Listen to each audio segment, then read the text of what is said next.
Welcome to Las Vegas, Nevada, here to the Las Vegas Motor Speedway. Tonight we're here for SuperStar Arca Cup race number 2 of the season. Tonight we have the Pasadena Humane Society 190 here from the Las Vegas Motor Speedway. The freshly updated racetrack, as this just got updated yesterday on iRacing, so looks like a lot different compared to what we used to been seeing here at Las Vegas. And tonight we have a total of 61 drivers attempting for 36 spots. So qualifying in these heats are going to be very important tonight, and we're going to see a lot of action tonight as well. Yeah, it should be a fun one here in Las Vegas. One of the better 1.5 mile tracks. Like you said, newly updated, new walls, have the grandstands taken out, put some I think just dirt in them with the Las Vegas logo. So a lot of cool updates here with the Las Vegas Motor Speedway.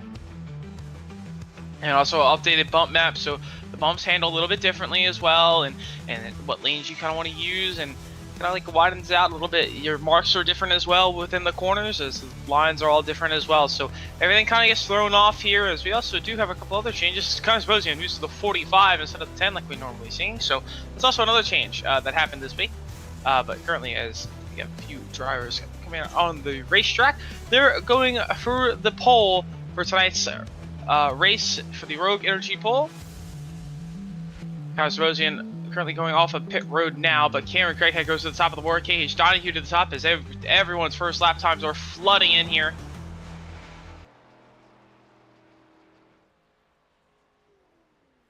So see, at the top of the board in practice, it was Connor Rosian with a 31.286, about a tenth and a half faster than, actually 2 tenths faster than the car behind him. So Ozosian looks like to be dominant performance tonight. Here he goes, setting up for his first lap, running that high lane, building all that speed he can get. 2 laps in qualifying here. Usually your second lap is your fastest, as Noah Blackwell goes top of the board for now at 31.146.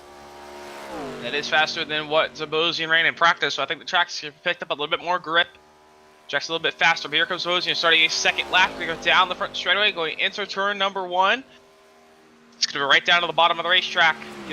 Try and glide over those bumps, put it right down to that white line. Get a good arc off the corner. Great corner there for great 1 and 2 there for Zabosian. Down the back straightaway now. Gonna get that wide arc for 3 and 4. We're gonna try and keep it as much throttles in as possible. We're gonna put it right on that white line. Off of turn number 4, Zabosian back up practice with a great qualifying time coming across the line for the 45 machine of Zabosian. Wow.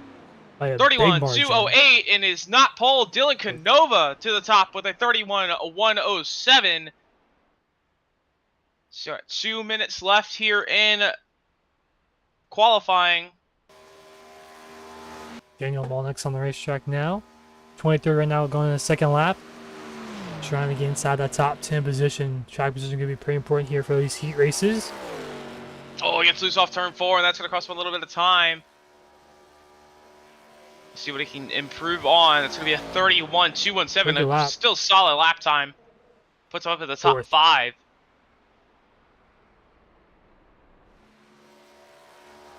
Zachary Tyler off of turn number 4. He's had a strong start to the season.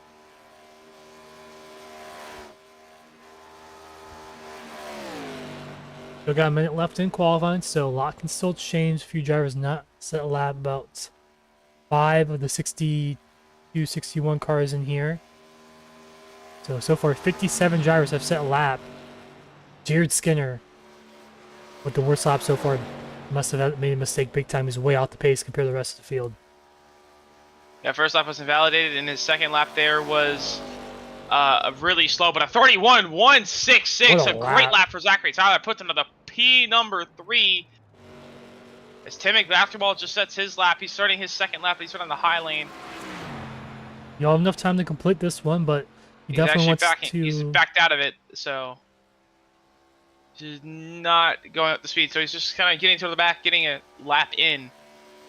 That's the only driver on the racetrack currently, so qualifying almost wrapped up. 20 seconds left. Dylan Canova looking pretty solid for that pole position here tonight. Yep, and Dylan Canova with a 31.107 is qualifying. Wrapping up will be your Rogue Energy pole winner tonight here from Las Vegas, the Rogue Energy Pro Reward. Are you ready to take your sim racing to the next level? Rogue Energy is the ultimate gaming energy drink loaded with vitamins and minerals and amino acids. Get laser-like focus, increased motivation, and longer endurance to excel on the track. Whether you're battling for the lead or perfecting your lap times, Rogue Energy gives you the edge you need. Use code RER at checkout for 10% off your purchase. Don't just play, dominate with Rogue Energy. So Dylan Cadover, our Rogue Energy poll winner tonight here from Las Vegas, as he will be automatically to the feature tonight for the 125 laps here after these heats, as Noah Blackwell will join him on the front row later tonight. So a lot of stress taken off of those two drivers. Yeah, definitely. Usually when you qualify first and second, even if these heat races, you never know what could happen. You make one little mistake and there's no caution, so you can't really have time to rebound or anything like that.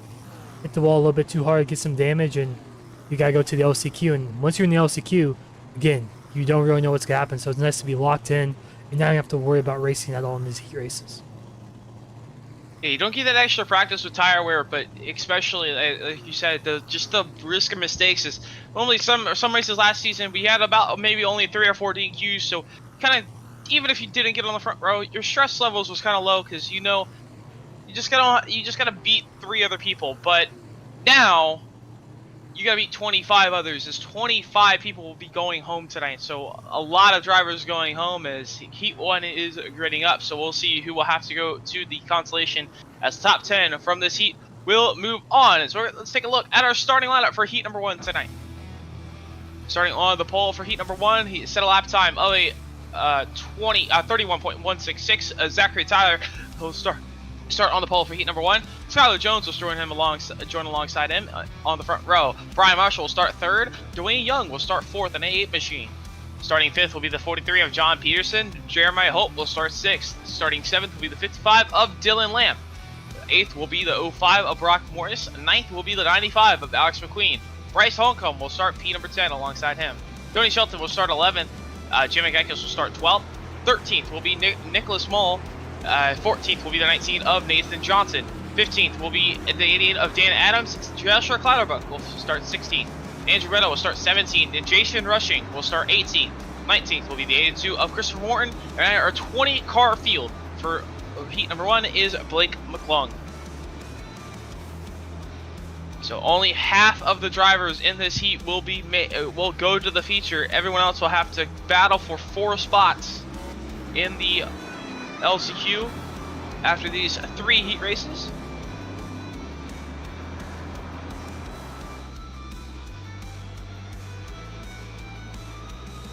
As track position going to be important here. You're only getting 12 laps. Yeah, not a lot of time to do much. I mean, these first few laps off these restarts are going to be super, super important. This is the closest it's going to be to the other drivers. So I would say the first 3 laps, you really want to make up as many spots as you can, especially if you're near the back. Yeah, and no cautions either. So you don't want to get wrecked. Don't want to find yourself in a wreck and having to go through the LCQ. And I mean, that LCQ is going to be a lot of drivers. It's going to be up to close to 30 drivers tonight. But pace car is off into the Geico Research Zone. Zachary Tyler hits the lap pedal. We are underway for Heat number 1.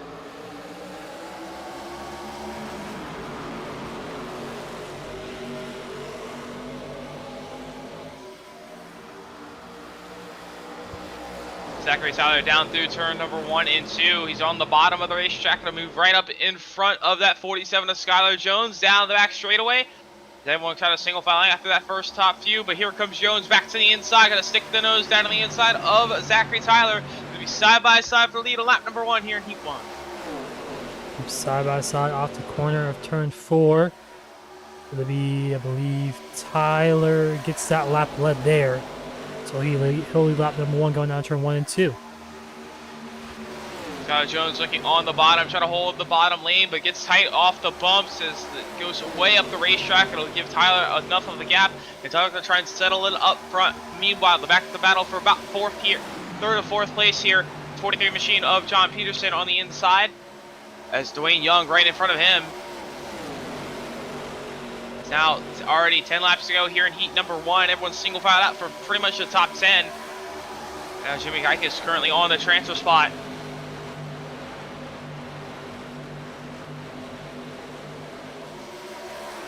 So 3 wide around Jimmy Geikus. He's on the bottom there. Brock Morris in the middle, I believe. No. So Nathan Johnson up top. Brock Morris is in the middle there in the 05. Brock Morris was 9th there. He's going to fall back, a lose spot to Geikus and Johnson. So now Brock Morris is going to be back to 11. Here comes Tony Shelton trying to find his way by that 05 machine. He's battled for this transfer spot. This is going to be very big going into those final few laps. Going into the back half of this heat race. Everyone's staying very close. For the 12 laps, you're not really going to see the tire wear come into factor. Comes John Peterson to the inside of Dwayne Young. Peterson with a great run last week. Ended up in that second place spot behind Daniel Molnix. He's looking really good here at Las Vegas in race number 2. Starting right there in 3rd for now. Dwayne Young going to try and find his way back by, but these drivers still battling right outside the top 5.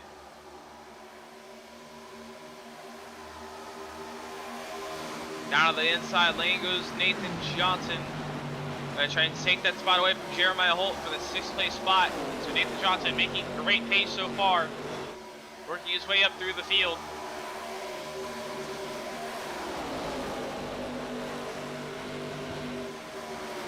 As we're already almost halfway through this one, one more lap to go till halfway, but most of single filing out here halfway through this one.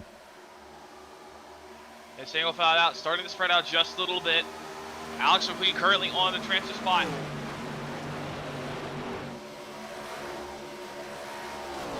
Only a solid gap over the cars behind him.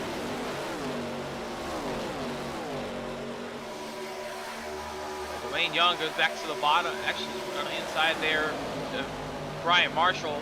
Brian Marshall trying to find his way on the outside lane. Got a good run through the middle.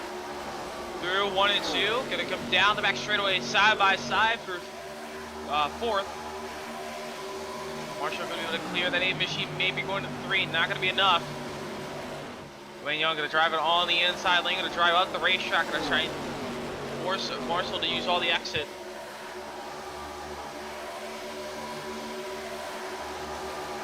Still side by side, Brian Marshall, Dwayne Young, down into turn number 1 and 2.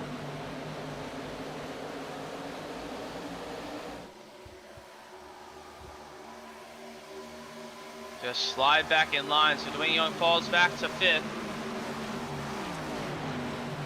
This time by will be 2/3 through of heat number 1, so coming down to 4 laps to go. Laps McQueen currently on the transfer spot. Ooh, caught on the wall behind. That's Tony Shelton. In that 11th place spot, he clipped the outside wall and got a bit loose. Ooh, one car around. Dan Adams. Dan goes around. Dan Adams goes around. Got hooked there going into 1. As Brock Morris, I think, just got into his right rear there and barely tagged him there. But the battle for the race lead also heating up here. Skylar Jones and Zachary Tyler.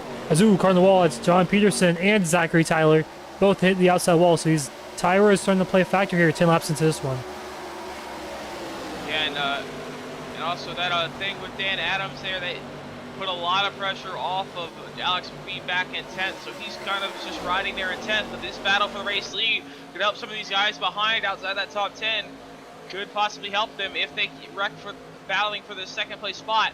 Skylar Jones was able to get by Zachary Tyler and gonna be able to pull away. Here comes Dwayne Young. In the middle. Here comes Dwayne Young to the bottom. Ooh, contact. 3 wide, a little bit of contact down the front straightaway. The 73 Jeremiah Holt behind. Does he try to follow Dwayne Young down to the 1? As there's still almost 3 wide now, 2 wide now. For 2nd, Dwayne Young on the bottom, Zachary Tyler up top. These drivers racing like it's Daytona last week. Off of turn number 2, down the back straightaway. Everyone fighting for every spot. Now, knowing you're going to be in the race no matter what if you just finish where you are, but this is about 3 spots on the racetrack. Every spot here is 3 spots for the start on the grid for tonight's main race, but Zachary Tyler really falling back, just overheated his tires.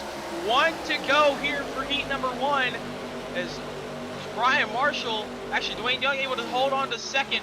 Brian Marshall able to take 3rd. It's Jeremiah Holt, Nathan Johnson battling for that 4th place spot. Alex McQueen, he's got Brock Morris closing in on him for the final transfer spot, going down to the 3 and 4 to try and run the high lane. Off of turn 4 though, Skylar Jones gonna pick up heat number 1. Off of 4 though, does Brock Morris have enough to get to Alex McQueen? No, he doesn't. Alex McQueen gonna be the final transfer as Skylar Jones picks up heat number 1.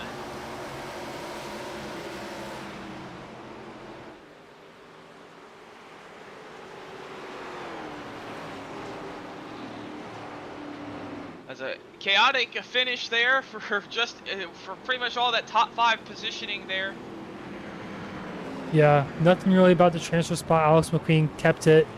Pretty comfortable position between him and Brock Morris, but a lot of battling late in that one. So it looks like around lap 10, the tires start to wear out. Drivers starting to get a little bit tight, hit the outside wall. Even our race leader, Zachary Tyler and John Peterson, hit the outside wall 10 laps into this one. So looks like you have a little bit of tire wear in these heat races that some people have to be mindful of. Yeah, I think you got to be careful. Just don't fully go out don't just fully go out there and burn them all off running the top lane.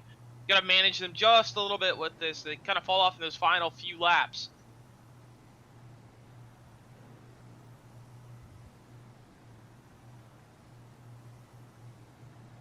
But now they are gridding up for heat number 2. Let's take a look at our results for heat number 1 though while they're gridding up. As we just finished up heat number 1. So Skylar Jones able to pick up the heat number 1 win. Dwayne Young able to pick a round up P number 2. Jeremiah Holt finishes P number 3. And Nathan Johnson will finish 4th. Brian Marshall runs at our top 5. John Peterson 6th. Jimmy Yankees in 7th. Becca Tyler 8th. Dylan Lamp in 9th. Alex McQueen rounds out our top 10 in our final transfer spot going to the feature from heat number 1. Brock Morris, Nicholas Moll, Tony Shelton, Jason Rushing, Christopher Warren, Andrew Greta, Joshua Clouderbuck, Dana Adams, Bryce Holcomb, and Blake McClung will all have to go to the LCQ tonight.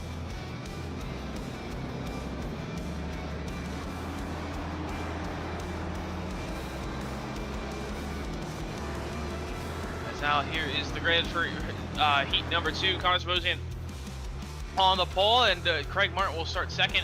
Alex Anderson will start 3rd. Nate Bogus will start P number 4. KH Donahue will start 5th. 6th will be the 97 of Mark Cofield. 7th will be the 03 of Cliff Adams. Brad Delph will start 8th. 9th will be the 3 of Thomas Spencer. John Russell will round out our top 10. Samuel Hoff will start 11th. Alan Kennedy will start 12th. 13th will be the 2 machine of Donnie Kite. And 14th will be the 16 of Jordan Evans. 15th will be the 72 of Michael Mom. Alongside him will be the 74 of Kelly Akron. Tate LaPrette will start 17th, Bill Bondsma will start 18th, and Tim McBasketball will start 19th, and rounding out our 20-car field for heat number 2 will be Jacob Brooks.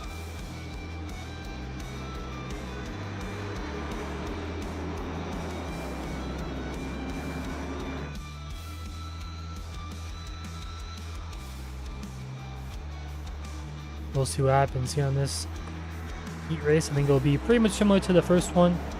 Nothing too chaotic happened in the first heat race, but I think they'll both be pretty similar. You see some tire wear late in this one, so we'll see how aggressive these guys are early on this heat 2. Pace goes off, and you're underway for heat 2, so we'll have to see how aggressive these drivers get. As Kyle Simosian gets a great jump on the restart, going to try and clear for the lead going into turn 1, and he will. Interesting note, Alex Anderson starting from the pits, so he's going to come off pit road here, actually right on the apron. To merge back in line towards from the back to the back of the field.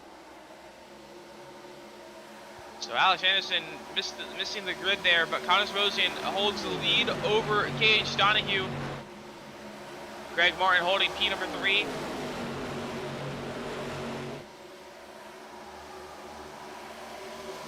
And Sebastian leads up 1. Able to lead lap number 1. KH Donahue will still be in 2nd. Everyone's still single filing out so far. Yeah, a lot more single file racing here than it was in the first heat. But we'll see how aggressive these guys get later in this heat race. Because mostly single file throughout most of the field. Yeah, single file mostly, and sorry, apologies for our ticker kind of bugging out a little bit. We're trying to fix that currently. But down into 1, Sebastian still leads over Donahue. Martin side by side now with Nate Bogus for P number 3, as you got to see right off the back bumper, back into the shot there. As there's our ticker back up and running. But Craig Martin still holding on to P number 3 as Bogus trying to make the move to the bottom. As Evans. We also got a couple drivers behind, getting sideways to the 03. Cliff Adams gonna hold on to it, but that's gonna allow Samuel Hoff to scoop by on the outside lane, and Samuel Hoff moving to the top 5.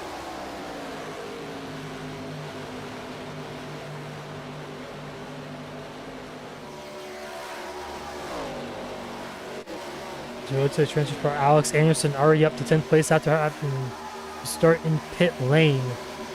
So he's already in the transfer spot for now, here already in lap 4.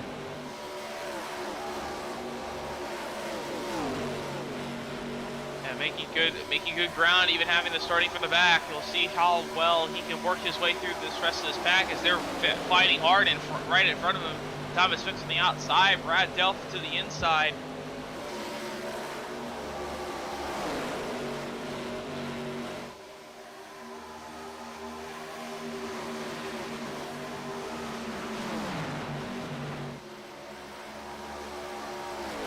Heat's been relatively calm compared to the first one. Everyone really single file out quick in this race. They still got a few battles going on. It's Delph now side by side with Alex Anderson. Caleb Brett not too far behind, right behind them. So this is for the transfer spot. Almost 3 wide here through 1 and 2. As Delph on the outside lane is Anderson on the bottom. Going to get freight trained a little bit there, but Thomas Spencer going to block the inside lane from Anderson going anywhere. Anderson's actually going to be able to clear Brad Delp for that 9th place spot. So now LeVret's going to try and work back to the bottom halfway through heat number 2. Yep, 6 laps down, 7 laps down, 6 laps to go here.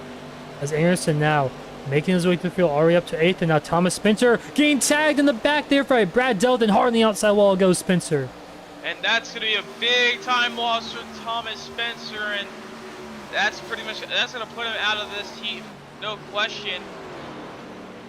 He's going to fall way back, and just incident there, just unfortunate for that 3 machine. Yeah, Brad Delp just got into the right rear of him, I believe, of Thomas Spencer. There's a slow car up ahead also. Not sure if that's for a position. Actually, is KH Donahue slow. Not sure what happened to that 90 machine. Down to 12th place now. And that puts Brad Delp in the transfer spot with that.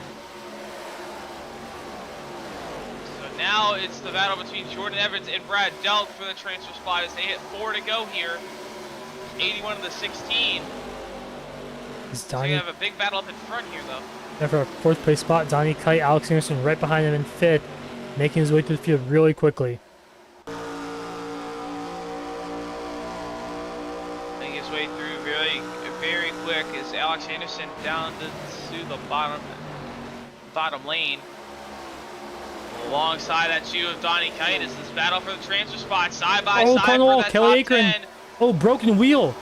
That 74. Hold on to it. I think the wheels, okay, just a little bit of aero damage, but that's going to give the spot. So now Kelly Akron falls behind and falls out of the transfer spot. Jordan Evans doesn't have to fight Brad Delp anymore. I think he backed out of it, knowing that he has that gap and the car behind him is damaged. I think he just kind of backed out. It looks like I mean, that's what it looked like to me, at least. You know, he backed out knowing that he's clear out back, pretty much.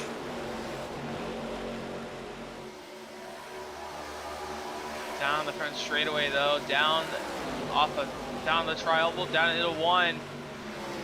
As Evans trying to find the way by, as Craig Martin falling back as well. Craig Martin was up front, just all these front runners making big mistakes that cost him a lot of time. Now Craig Martin in 10th. Got a big gap to Kelly Akron for that final transfer spot. Behind them, Jacob Brooks and KH Donahue, both in the KH Donahue in the outside wall. Brooks, I think, made some contact. His white flag out this time by. Just 1 lap to go.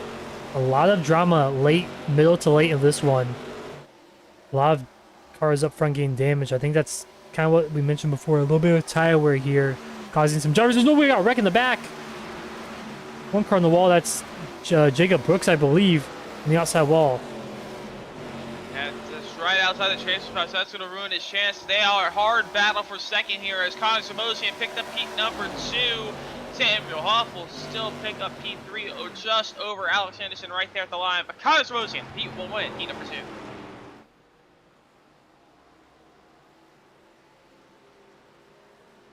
Well, the win for Zabosian pretty much gapped the field, and he won by 2.3 seconds, so really impressive in about 12 laps here at Las Vegas. Yeah, good run there for Connor Zabosian, able to get out front and stay out front, and now that will put him in the solid starting spot for the feature, as he will pick up heat number 2, as Donnie Kite will finish 2nd. Samuel Hoff will pick up heat number 3. Alex Anderson, after starting from pits there, he'll still pick up P4. Cliff Adams will finish 5th. Nate Bogus will finish 6th. Stately Brett will finish 7th. Brad Delp will finish 8th. Jordan Evans 9th. And Greg Martin rounds out our top 10, our final transfer spot from heat number 2. Michael Baum finishing 11th. Cage Donahue, Kelly Akron, Jacob Brooks, Bill Bonsma, Tim McBasketball, John Russo, Thomas Spencer, Mark Cofield, and Ali Kennedy will all have to go to the LCQ just after heat number 3 here. So right after heat number 3, as they're on the grid now, starting to roll off, let's take a look at that grid. And starting on the pole for heat number 3 with the 40 machine of Daniel Molnix. Alongside him will be the 51 of Jacob Wilson. Starting in P number 3 will be 99 of Brandon Wallace. Ruben Rhodes will ride alongside him. Starting 5th will be the 4 of Tyler Martin. Kyle Hodsky will start 6th. Nick Reeves will start 7th. Cameron Craighead will start 8th. Starting 9th will be the 18 of Travis Sheed. JJ Venizio will start 10th. Dan Riverark will start 11th. Albert Lopez will start 12th. 13th will be Christopher Bush. 14th will be Michael James. 15th will be Brian Cook. Travis Beaver will be 16th. Nathan Fry will be 17th. Christian Schrager will be 18th. And Jared Skinner will finish start 19th. And Thomas Presley will round out our 20-car heat number 3. So we'll see how heat number 3 goes. Heat number 1, kind of chaotic right at the very end, and it's kind of the same with heat number 2. Tire wear catching out a lot of drivers. They single filed out quickly, so we'll see what heat number 3 decides to follow. But off of turn number 4, down to the restart zone, we're back underway as heat number 3 just getting green as Daniel Wallnix and Jacob Wilson side by side, pretty even down the front stretch off the initial launch. Can Wilson hold the outside lane through 1 and 2? Will he give it up to Wallnix, and Wallnix will clear. Brandon Wallace will try and follow through, but they're going to be side by side for second off turn 2. Side by side for turn 2 for second. Molnix won last week at Daytona. Looking to have another good week here at Las Vegas.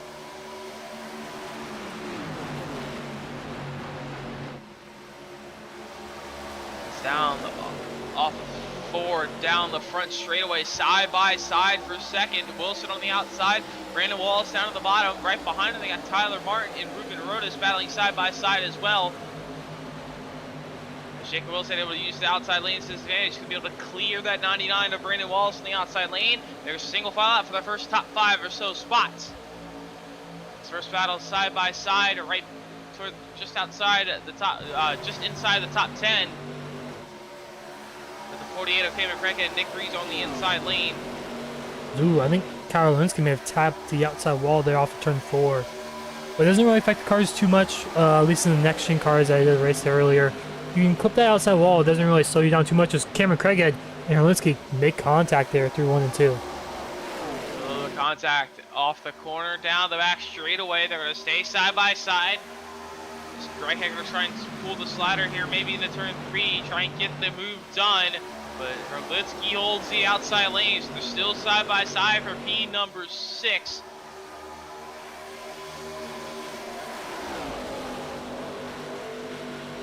I just saw in the second heat. Yeah, I just saw in the second heat they were a lot more single file early on. This one a lot more side by side action early on, but we'll see how it plays out. As soon as I say that, they mostly go single file throughout the most of the field.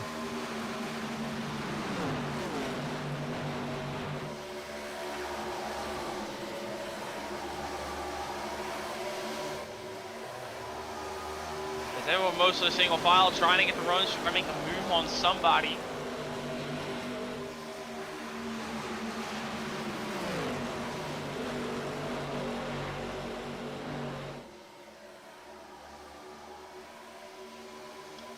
Sky Holitsky on the inside lane.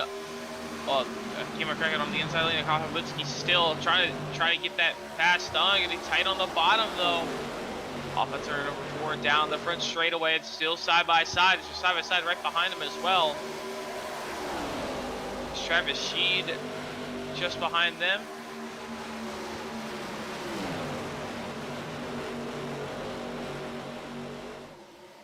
Right now we're getting to the halfway point of this one, and most of the field's still pretty much together. Few carvings in between each other as Herlinsky and Craig still side by side. They've been side by side since lap 1 pretty much, and this one's still battling for a 6th place spot. Yeah, this could be, as we saw in those first 2 heats, the tires can get overheated and very tight in those last 4 laps of the heat. So we'll start to see if Cameron Crackett or Kyle Holitsky really pushing, trying to stay side by side, trying to get the spot back on one another. They start to fall off big time, maybe 11th on back and close that gap. But right now, Arca has a pretty solid gap back to 11th. So he's holding 10th right now, but they're still side by side for the 6th place spot between Cameron Crackett and Kyle Holitsky. Yeah, Herlinsky finally clears Cameron Craighead on lap 8, as now Cameron Craighead under attack from Nick Rees behind and Travis Shee behind. It's the top 10 pretty separated between each other. Christopher Busch in 11th, not too close to the top 10, so the top 10, if they just kind of stay single file, don't battle too hard together, they can all make it pretty easily in the next 4 laps to the main event. And just kind of stay out of each other and not wreck each other. It's kind of what we saw, just being side by side for that long, just risking getting into this. As here comes Cameron Crackhead back to the bottom. Goes side by side with Kyle Holitsky. Going to try and force his way up off the corner. Barely there as Kyle Holitsky is going to get the run down the back straightaway. Going to have the draft. The back.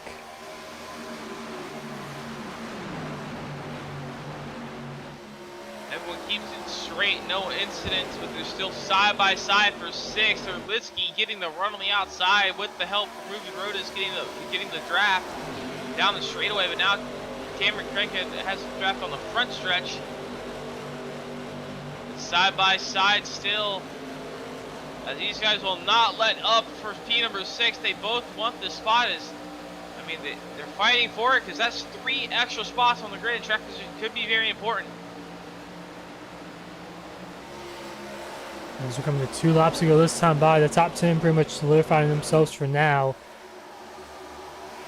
It's Christopher Busch in 11th place, slowly gaining back up a little bit, but not much here. As actually, there he goes against the inside of Danny Rebark, right there, side by side for 10th place. This is for the transfer spot. So Rebark falling back a little bit, coming to the white flag for heat number 3. Can Rebark hard on, or can Busch take the spot away? Side by side off of 4. Busch gets tight on the bottom. Oh, Rebark in the wall. Rebark in the wall. And here comes the 23 of Michael James, as Busch is going to clear, but here comes James to the bottom. White flag, the transfer spot right here. They're side by side between Busch and James. Off of turn number 2, down the back straightaway. They're for the transfer. Rebark trying to find his way through. Oh, he hit the outside wall. James out of the bottom. Side by side for the 10th place in the final transfer spot. Busch going to get tight up the racetrack. James on the bottom for the final transfer spot. Can Busch hold on? And he's going to get it done. Christopher Busch will get the final transfer spot as Daniel Monix, a dominant heat performance there. He'll pick up heat number 3. What an exciting few races for these heat races. Especially for those transfer spots. The first and third one very close together. And the second one had some late race drama too. So these heat races have been put on a great show tonight so far. And now we have the LCQ up next. Yeah, this is going to be the most determined. As let's take a look at who will be in the LCQ from heat number 3 really quickly, as Daniel Wan is able to pick up heat number 3. Jacob Wilson will finish 2nd. Brandon Wallace 3rd. Tyler Martin 4th. Ruben Rose will finish 5th. Kyle Holitsky will finish 6th. Nicky Reeves will finish 7th. Travis Sheet 8th. Cameron Crackhead 9th. And Christopher Busch in 10th. 11th on back. We'll be going to the LCQ just coming up right after this as they're getting up now. Michael James was finishing 11th. Dave Reberark, Jared Skinner, Brian Cook, Albert Lopez, Nathan Fryer, James Venezia, Christian Trigger, Timothy Presley, and Travis Bieber all going to the LCQ as they are gritting up now. And a couple of big names did not make it through their heats that they're going to have to struggle to get their way through the field here. Here is the grid for the LCQ. The top 4 will go on to the feature. Brock Morris on the pole. Michael Malm will start second. Starting third will be the 23 of Michael James. He just came up short right there as Nicholas Moll will start in P4. J.H. Shawnee will start 5th. Dan Reberark will start 6th. 7th will be the 79 of Tony Shelton. Kaylee Akron will start 8th. Jared Skinner will start 9th. Jason Rushing will round out our top 10. Starting 11th will be the 37 of Jacob Brooks. Brian Cook will start 12th. Christopher Mertz will start 13th. 14th will be Bill Bonsma. 15th will be Albert Lopez. Andrew Grutta will be 16th. 17th will be Tenbic Basketball. 18th will be Nathan Fryer. Starting 19th will be the 15 of Joshua Clouderbuck. Rounding out our top 20 will be the 59 of John Russo. 21st will be the 75 of J.J. Venezia. Dan Adams will start 22nd. 23rd will be Thomas Spencer. 24th will be Christian Schreger. Bryce Holcomb will start 25th. 26th will be Mark Cofield. 27th will be Timothy Presley. Blake McClung will start 28th. Alan Kennedy will start 29th. And rounding our 30-car LCQ field will be Travis Beaver, the 94. Now 18 laps. The tires will matter at the end. It's going to be a lot to ask if you're starting in the back, but you're going to have a lot of work to do if you're outside the top 10. As only 4 will make it. Everyone else goes home. That pack it up, take the DEQ points, and pack it up next week to Phoenix. But right now, who will be able to make it to tonight's 125 lap feature? Fish are going to take that hard left turn onto pit road. For 18 laps, the LCQ, the final chance for all these drivers. Pace cars off into the car races. We're underway for the LCQ.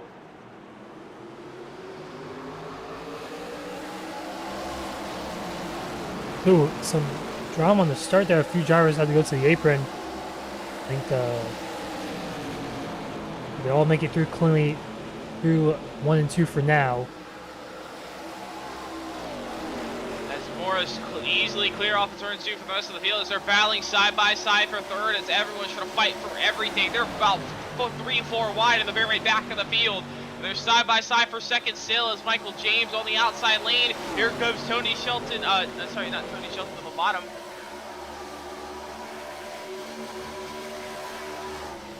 Actually, it is Tony Shelton at the bottom. He moved up very quickly. Moved up from 7th up to 4th. As Jared Skinner over the bottom, trying to make his way up. As Jared Skinner, we've seen him a lot in these features, and he's in the LCQ. He's got a lot of work to do. He's going to get up in this top 4. He's going to have a lot of work to do in the feature tonight. But Jared Skinner, he knows he's got pace. He's just trying to get through this, trying to get to the feature tonight. There's one car on the wall. I think that's oh, Jared Skinner get hit. Tony Shelton hits tags Jared Skinner, but Tony Shelton out of the wall. Everyone's going to wreck behind him. Huge wreck. There's, I believe, maybe a car flipping there. And so you got very big hit. Oh, yeah, there is the John Russo. 59. John Russo goes upside down in turn number 1. So let's just see that carnage right here from the turn 1 entry cam. The Tony Shelton, that was 2 separate incidents right there, and everyone just plowed three different incidents right there as we have a huge pile up on the front straightaway. And that will be multiple nights over for all those drivers as John Russo ends on his roof. Not what he wanted to see tonight. As we have blown up engines still on the inside the racetrack. There is no fast repair, so they are done for tonight. Don't have a chance to go back on the racetrack and finish this LCQ either. Yeah, that means they can't pick up any extra spots and pick up any extra points that could help them in the standings. As Jared Skinner did get hit by Tony Shelton there, but it doesn't look like he has too bad damage on the right side. He's right now in 5th place on the outside looking in. They're trying to chase down that 13 and Dan Reberark. It's Nicholas Hull here in the 92. Michael Malm behind him. This is the battle for P number 2 as Michael James holds on to 2nd, but you got Katie Donahue right behind him. Rebrock there in 4th. As Jared Skinner trying to chase down Rebrock, but not really making up much time.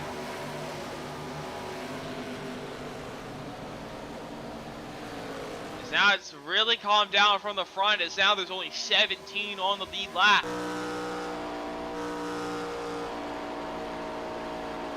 Rockmore is able to keep a safe distance from the rest of the field as we're on board here with that 05 machine down the front straightaway. He's going to complete lap number 6. car in the grass. Not sure who that is. Through pit road there. That's Jacob Brooks. As he's sliding on the racetrack, hopefully no one hits him as they... Oh, man, that was close. Let's take a look what happened there.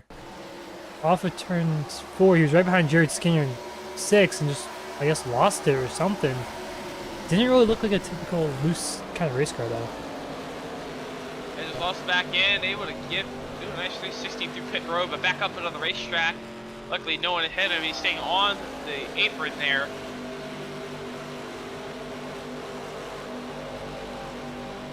But now that kind of leaves the pressure for Jared Skinner, because he was catching that 7 machine.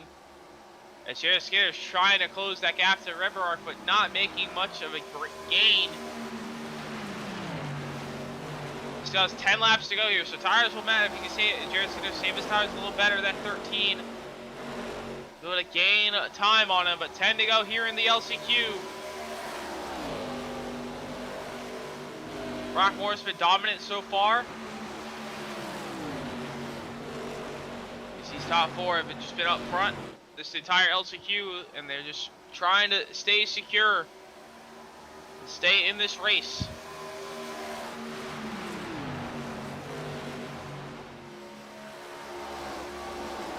Yeah, I think they're just kind of working together, not really pushing too hard, not battling each other either. Just making sure they can finish this race and get into the main event. Yeah, because they know if they battle, they'll have Jared Skinner right behind them. That means one of these 3 won't make the race. So they just kind of want to stay single file. They don't want to make any big moves, any risky moves that will take them out. But Jared Skinner starting to close that gap down a little bit. This time by will be 8 laps to go as we just crossed halfway.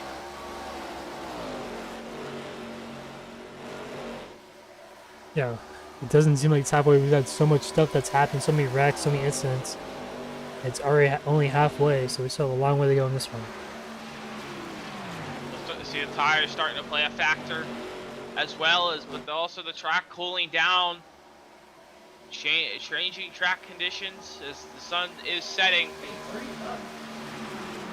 But Rebrock in 4th, right behind Gage Donahue, starting to fall off touch with that 90 of Donahue.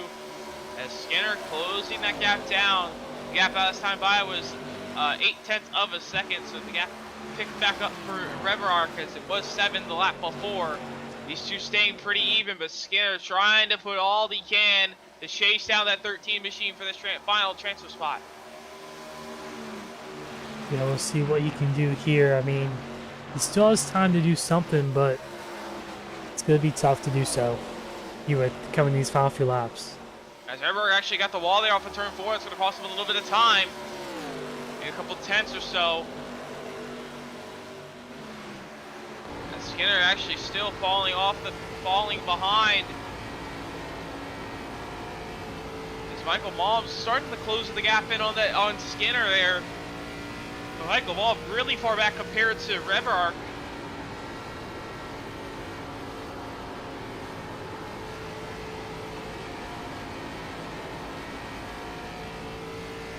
Rebrock holds P4.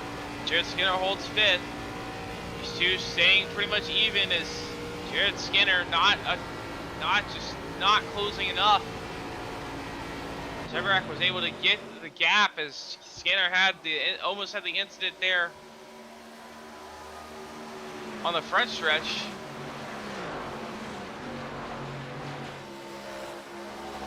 With Tony Shelton, and that is just slowed down Jared Skinner. 4 to go here in the LCQ. Brock Morris holding strong out in front. Here's but the gap closing from Jared Skinner to the Michael Mom, as Mom's should have to try and find his way by Jared Skinner if he wants a chance at this transfer spot. He's closing the gap in though.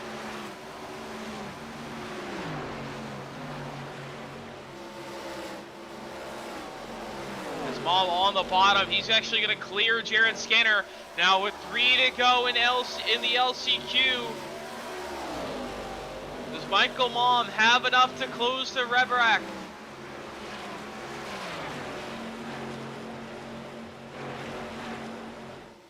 As he is closing the gap now, only 0.8 of a second. He's 0.2 faster than Jared Skinner.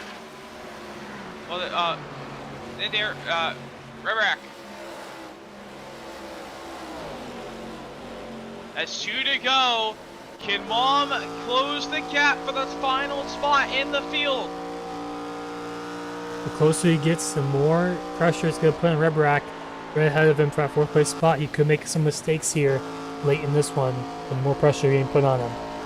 I think Michael Mom saved his tires a little bit better than Red Rack, and also he's going to have the dirty air now from the 13 machine. As there's the onboard, there's the gap you see between the Red Rack and Michael Mom. But Mom is closing that gap. Look way better through 3 and 4 there. He's got only a few more chances though. White flag, 1 to go for the LCQ, and Michael Mom is there for the final transfer spot. What can you do in 1 and 2? Will he set him up in 3 and 4? Looks like he's going to try to set him up in 3 and 4. Got a good run off of turn 2. Looks like he has it. Off of turn number 2, down the back straightaway. Mom to the bottom. Not really a good run. He's going to have to try and wrap the bottom here. Redbar going to go through the center, going to run the middle of the racetrack. He can't get too tight off the corner. That's going to allow Mom to get to the bottom. Mom's going to get to the side-by-side. It's going to be a drag race for the final transfer spot for the field. And it's going to go to Michael Mom right at the line. And Michael Mom gets it by 11 thousandths of a second.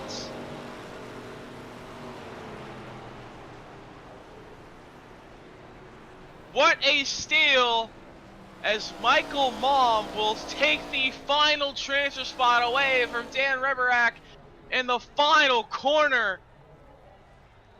As what a drive late from Michael Mom, able to drive back up and make the field.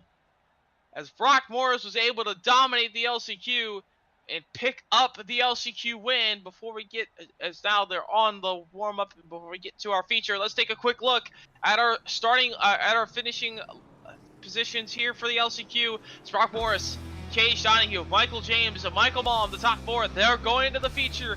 Dan Reberak, Jared Skinner, Nicholas Smollett, Mark Cofield, Nathan Fryer, Christopher Morton rounds at the top 10. They are going home.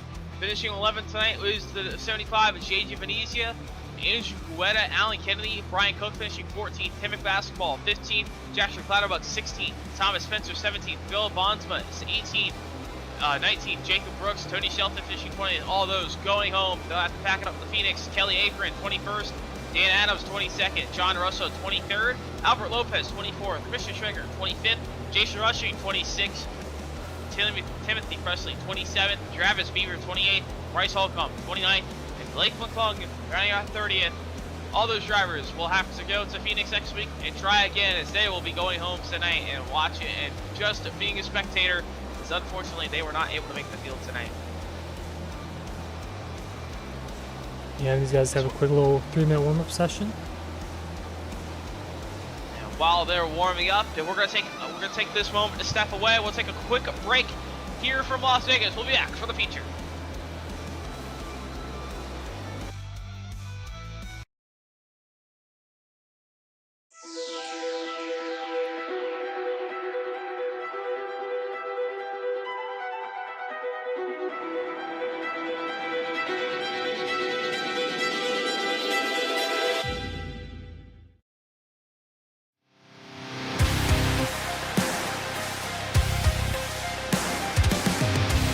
Drag race to the line for leaders. Johnson and Holt. Holt will out top of the regular line. Across the line, it's going to be Holt by 0.006 of a second.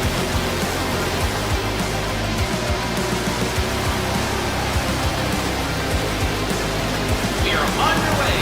SuperStar Cup here at Phoenix for 200 laps. Sixth machine around off turn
Welcome back to Las Vegas, here at the Las Vegas Motor Speedway. Tonight we have race number 2 of the SuperStar Arca Cup Season 2.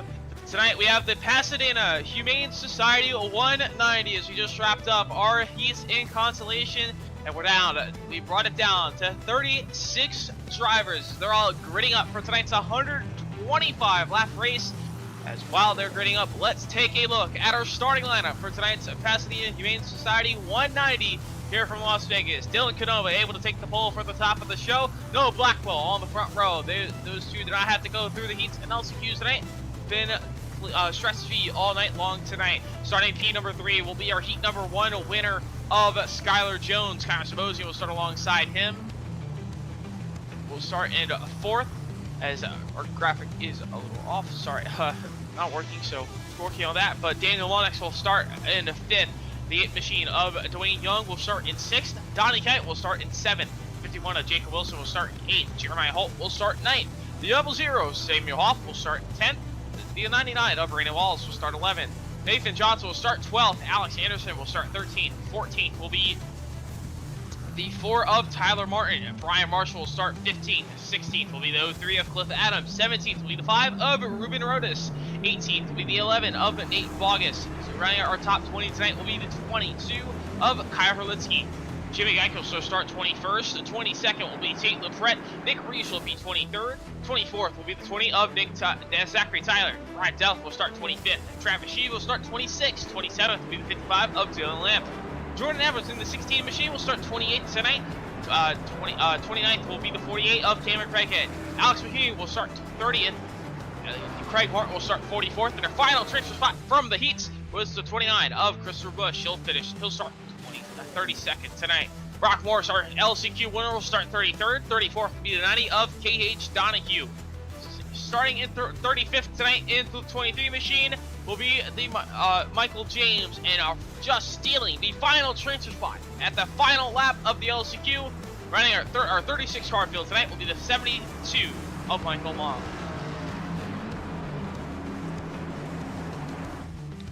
As the face car lights are off, as we're going to go down to 3 and 4 as the grid going through the screen. The race car going to take that hard left turn onto pit road. And the SuperStar Arca Cup race number 2 of season number 2 here from Las Vegas Motor Speedway. As they enter the Geico Research Zone, we're underway here from Vegas.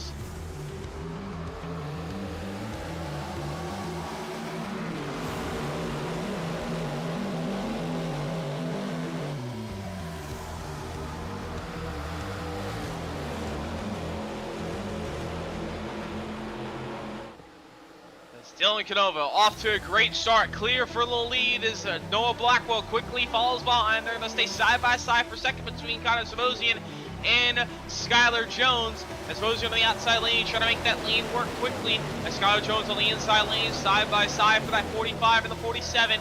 As Samosian with the run on the outside lane, going to be able to clear for now, just not, maybe he has the opportunity to clear down to the 1. As Skylar Jones gonna let him have it, as Skylar Jones knocks back to the 4th as a single file out for about the top 6 or 7 so spots. As this race will go into nighttime right now in sim, and it is 7:19 p.m. So this race should go into the sunset, into nighttime possibly even. We'll see how it plays out with the new iRacing lighting. Just got an update recently. Ooh, car on the wall on the outside as the Dwayne Young, I believe, in the 8 machine right there. Car on the outside wall for him.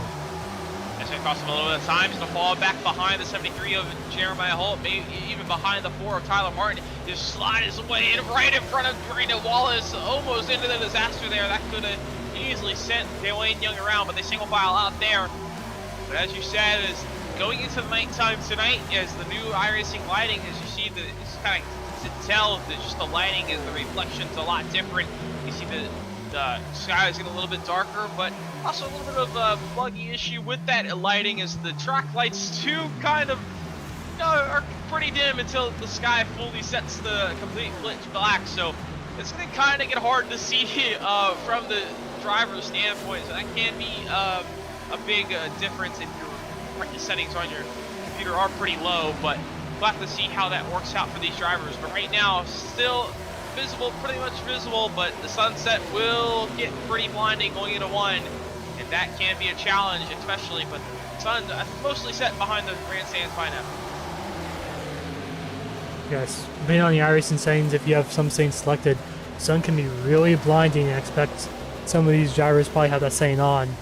And personally for me, I turn that setting off just because it's just so blinding. It's just pretty much a nuclear bomb in the sky at your eye, which is not the most pleasant thing to be going when you're going 200 miles per hour, 190 miles per hour into turn one. Definitely one of the challenges they face in real life as well is the big sun glare going into one. But as you see there here on board on the horde cam, the sun's mostly just right behind the billboards now. Don't have to worry about it too much now as the sun's mostly set. But it will get pretty dark as the lighting will have to take its time to come on and kind of light up the racetrack. But the side by side here between the 22 and the 03 machine. Back for 15th place spot between Kai Holinski and Cliff Adams. This car on the wall, Dwayne Young struggling off of turn 4. We've seen him hit the wall a couple times tonight as Alex Anderson able to clear 64 there right behind him. Brian Marshall trying to find his way by on the bottom as he's still side by side between Holinski and Cliff Adams right behind him though.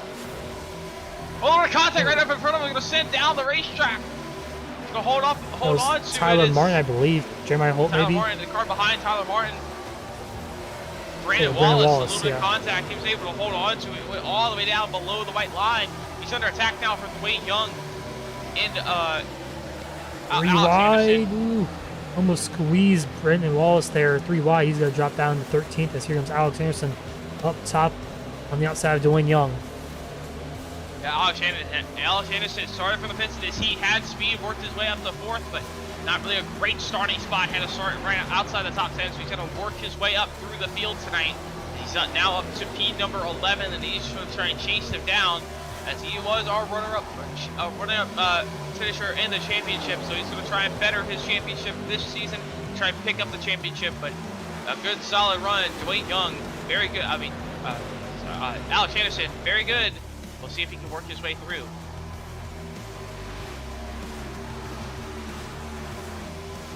Yeah, we'll see what happens here. We're already almost 10 laps into this one. Clean flag laps, that is. So no cautions out yet. So we'll see. As a lot of these drivers have been, I feel like the biggest trouble spot so far tonight has been off of turn 4. You've seen a lot of drivers getting a little tight there.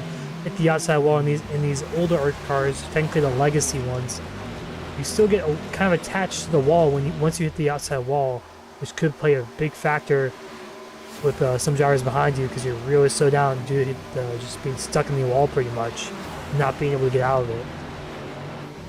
It's definitely very hard, and it can easily glue your car to the wall, especially with this legacy Arca car, the way these are skewed, and it's just very easy to kind of just grab that right through on the wall. But on these kind of drivers only have to really foray with that for only 2 more races after Phoenix next week.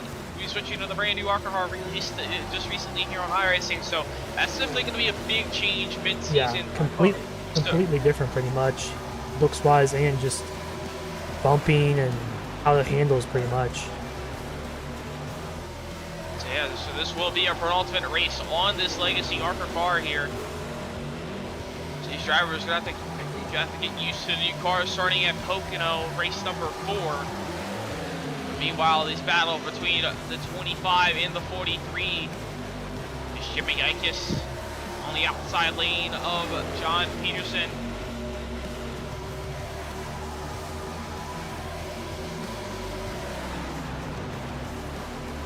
Right now, Ickes able to clear. Right now, Dylan coming over 1.2 second lead over Noah Blackwell.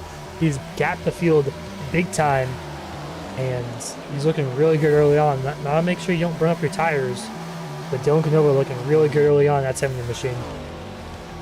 Yeah, Canova looking very good. Not really, don't know if he's really burning up his tires. Could be pushing up a little bit too hard. It's definitely, especially when you're racing, it's kind of hard to judge how to take the corner. You don't really have anyone in front of you to kind of like to back off of and just kind of follow behind in that dirty air and try and wrap the line. So he's kind of all doing that out front, so it's hard to save your tires. A little bit harder to save your tires, but it looks like he's doing pretty well so far and able to get up to a big lead. Right now, down the front straightaway, and a lot of battles throughout the pack as Connor Samosian clears that 47 of Skylar Jones, but back towards just behind Jim McGuickis, John Peterson side by side with Travis Sheed, just inside the top 20.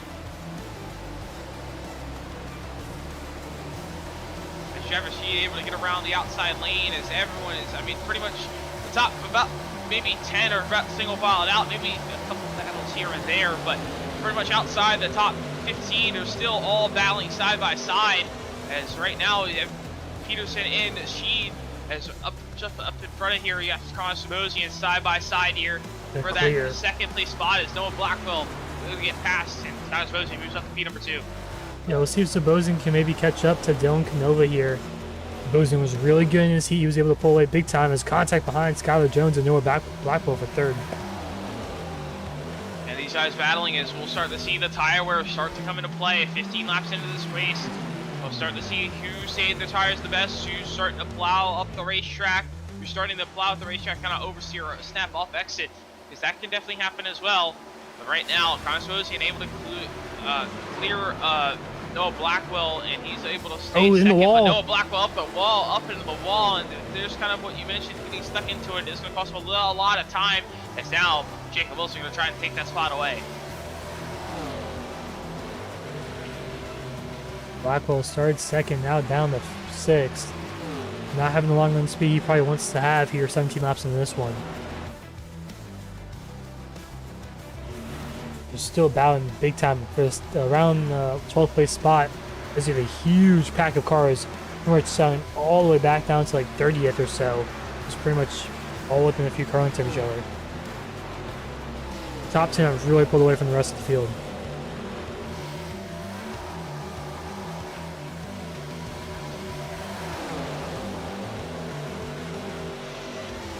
Top 10 is, yeah, like you said, they really stretched out as everyone else still battling pretty much all outside the top 10. As Herlitzky's able to clear there, but Nate Bogus right behind him side by side.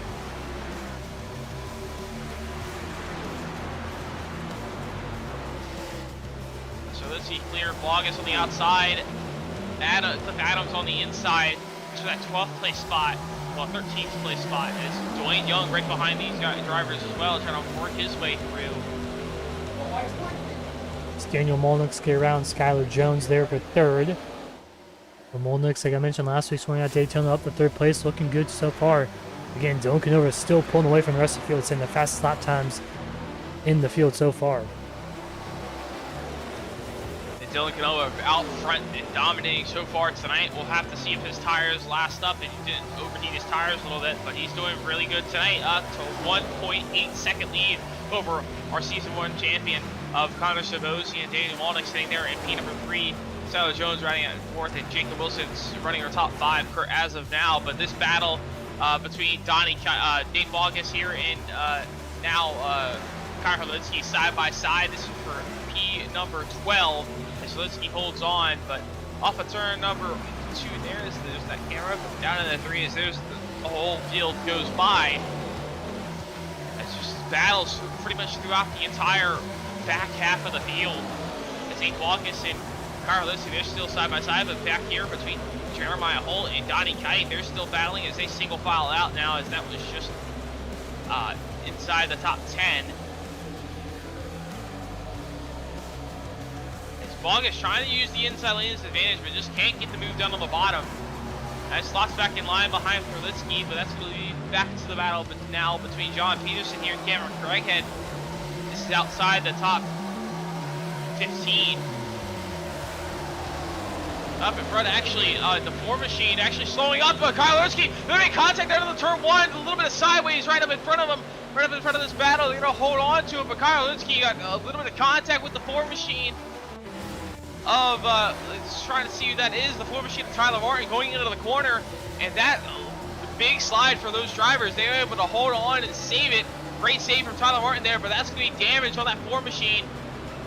As he trying to tag the outside wall, but everyone keeps it straight, but that's going to cost a lot of time for those drivers. Yeah, looking at the replay there, it looks like Martin just kind of maybe just put Herlitzky on the outside wall. I mean, Herlitzky was barely to his right rear quarter panel. I mean, it had to be less than an inch pretty much. They got together as they're side by side ahead of him. Donnie Cage, Jeremiah Holt, and Samuel Hoff right there. Side by side through 3 and 4. A little bit of contact between Kite and Hoff. Make a good run as Kite on the bottom side by side with Samuel Hoff as Alex Anderson trying to follow his way through on the bottom as Kite actually going to be able to clear through 1 and 2. Does he take the opportunity to slide up and shut the door on Samuel Hoff off exit? No, he won't. Samuel Hoff going to get the run off the corner, but now he slots up in front as now Samuel Hoff now has to deal with Alex Anderson down at the bottom as Jeremiah Holt trying to drive under Samuel Hoff, but Alex Anderson off of the corner trying to shut the door. Hoff still holds the outside.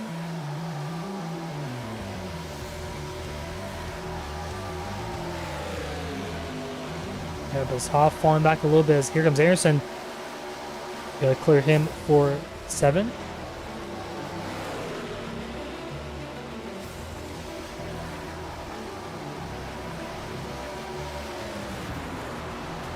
Going to be able to do it, but so far most of the field's single filing out now, but right now that 20 machine out in front, the 70 on the ticker, Dylan Canova dominant so far, but now we're 26 laps into the run. His tires really starting to play a factor. His handling is going to change a lot as you see this battle back here. Zachary Tyler. We're around 20th place here on John Peterson, Cameron Craighead, Tyler Martin back here, Nathan Johnson back here also mid-pack. Was almost in contact off the 4. Ooh, that was very close between Zachary Tyler and John Peterson. Yeah, and all these drivers, the tires starting to make a difference, and also 27 laps in, the fuel window was about 40 to 45 laps with this little bit of a stretch, so it's gonna be close on a 2-stop race if it's on the back end, the lower end of that. They're gonna be making about 41, 42 laps per run as the tire will fall off and slow them down a little bit, help them out with that. But pit stops will be coming here about 15 laps or so. These drivers have to try and settle in line, trying to get their way clear and want to get as much time as they can before they have to pit. Yes, Tyler clipped the apron on the inside of 3 and 4. John off the racetrack, gonna lose him a few more spots. Nathan Johnson, Cameron Craighead still around the 20th place spot. And Donnie Kite and Alex Anderson side by side here for 7th. Samuel Hoff and Jeremiah Holt go back big time from these 2 cars ahead. Yeah, Alex Anderson, he's starting to come alive here in the back half of this run with this tire wear. He's going to try and get by that 2 machine of Donnie Kite. Kite's going to clear with the run off the corner as they're trying to chase down Noah Blackwell in front of him.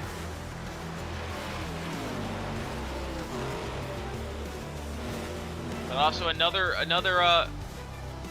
mention here, Daniel Monix not losing time to Canova anymore, so those 2 drivers between Daniel Monix and Dylan Canova, there could be a battle for the lead soon as Daniel Monix actually cut that gap down to 1.2 seconds. Monix starting to cut into that lead big now for Canova. Yeah, Canova, he's pretty much the dominant car the first 30 laps. We'll see if Daniel Monix, see what he can do here in these next 10 laps or so. He's looking really good here late. Yeah, late in this run, Daniel Monix saving his tires very well. Keep in mind, Skylar Jones and Connor Sosian not leaving behind him. So if Daniel Monix gets up to the race lead of Dylan Canova, they start to battle a little bit, make a little bit of contact. Connor Sosian and Skylar Jones right there to pounce on the mistake. As probably about 10 laps to go until some of these drivers start heading down pit road. Pit road's gonna be its own strategy as well, as you're gonna have to, you're in its own struggle as well as pit road. Definitely tough to get on here in Vegas.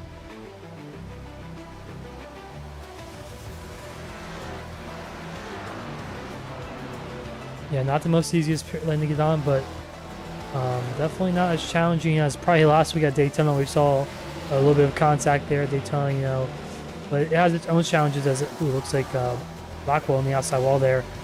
As Kite and Anderson trying to get around as they're 3 wide here for 6th. Anderson on the bottom, gonna slide job both of them. He's gonna go up to P6 right here, 3, 1, and 2.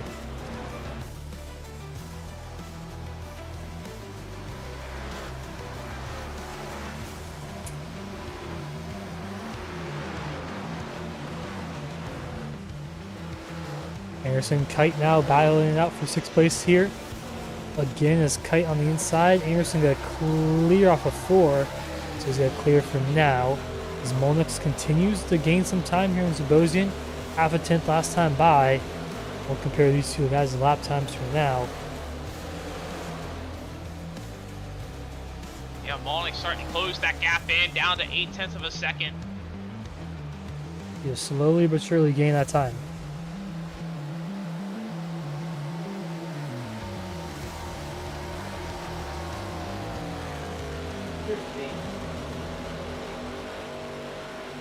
As Dylan Canova really starting to lose time to Daniel Molnix, but we have a caution, our first caution of the night. And it's Alex Anderson slow on the inside.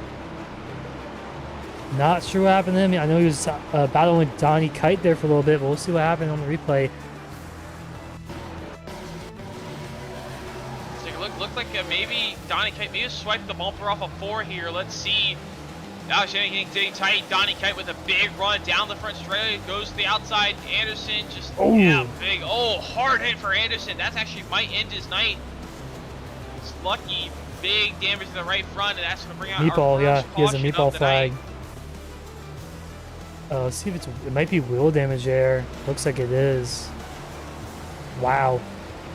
One of the championship contenders last season. Man, not something you want to see when you're running in the top 10 like that. But I mean, we do have a chase this season, so he's not out of it yet. Because usually last season, if he had a really bad race 1 time, 2 times, you're pretty much done with the championship. But with the chase this season, even if you have a bad race or 2 or even 3, you can still have a shot at the championship if you're in the top 12 in points. And one thing that changes now is they were about 5 laps from pitting on fuel. Now this is going to make it a 2-stop still. It's still going to be a 2-stop here, as it's going to be too much to save on a 1-stop. But Dylan Canova is falling back a little bit. He's going to be able to now get fresh tires and get back to the race lead, but we'll see where he can go. Canova into his stall perfectly.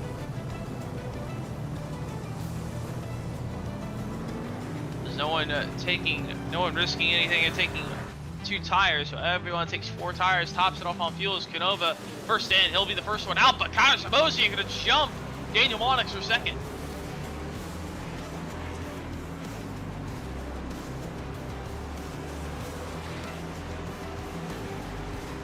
There's the race off of pit road.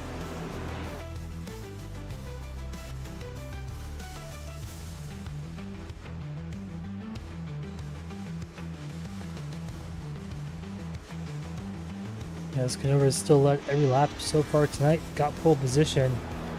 We'll see what we can do in these next restart. I think these drivers behind might be a little bit more aggressive, knowing how fast Canova is, not letting them get out to such a big lead early on. They might try to battle him earlier in this run.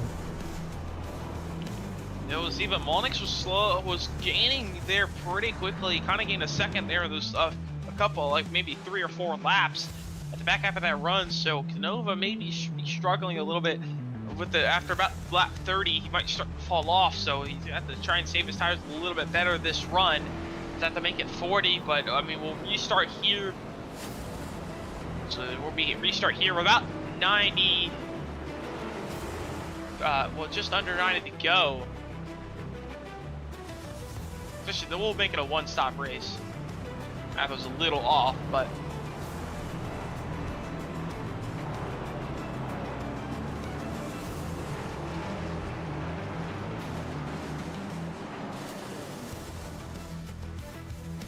so we'll start here with 88 to go. So that actually, it could be very close if the fuel from 40 to 45 is accurate. You gotta save and make it 44 laps per run to make it to the end on 1 stop. With the track speeding up, it's gonna be very hard to do that. I think we're most likely gonna see a 2-stop if we don't see another caution. We'll see if anyone can save enough fuel and make it on a 1-stop, but could have some fuel strategy and a little bit of fuel strategy and some gambling in Vegas. That's what Vegas is known for, but we could see a little bit of that here late in this race.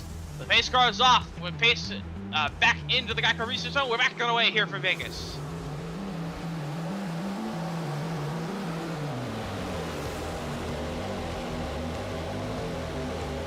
Canova clear out for the lead. Molnick slots back into second as Sabozio will slot back into third as the top 5 or 6 quickly slot back in line. It's just how they were before that caution. As everyone's calamity behind outside the top 10. Samuel off and Noah Blackwell, they're battling for 6 now. Everyone else fighting behind. Over to the contact! No, Blackwell's going to make contact. It'll shit sideways. He's going to hold on to it, I believe. Great save for that 54 machine, but he's going to lose all that time. Lose about maybe 8 to 10 spots as Noah Blackwell goes all the way back to 15. Looks Take a like look off the corner. He just came down and Samuel Hoff there. Maybe expected Hoff to be a little bit lower on the racetrack, but they do save it. No major damage for either of them. And everyone able to avoid and scatter around, but that's going to put Noah Blackwell all the way back to 16th as he lost another spot to John Peterson. But now they're almost side by side here for second. But Connor Sabosian trying to make the move off of turn number 2 down the back straightaway. It's 40 laps into this race.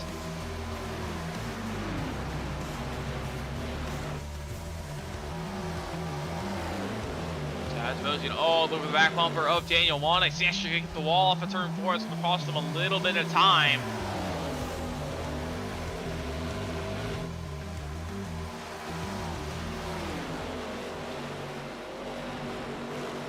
Now that's Dylan Canova out to an early lead again here in this second run. He's able to pull away as these drivers are kind of starting to battle a little bit with each other. As now Molnick's able to pull away from Sabosian, but here comes Skylar Jones to the inside of Connor Sabosian. As Jones trying to make the move, uses the apron a little bit on Connor Sabosian. Be side by side for P number 3 as they enter turn 1. Jones down to the bottom. And Sabosian on the outside lane, trying to make the move work, trying to use the outside lane to his advantage. Gotta be careful out there though, they'll easily heat up your right front. It's gonna be able to clear Jones as Scott Sabosian holds on to P number 3. We'll see. Right out, Canova got a good restart yet again. The top 5 pull away big time, so we'll see if anyone in this top 5 positions can maybe catch up to him and start battling him earlier in this run. We saw Molnix have a really good long run speed. Maybe he's trying to do the same thing this time too. Molnix is very good at saving tires, so we'll see how well they can do.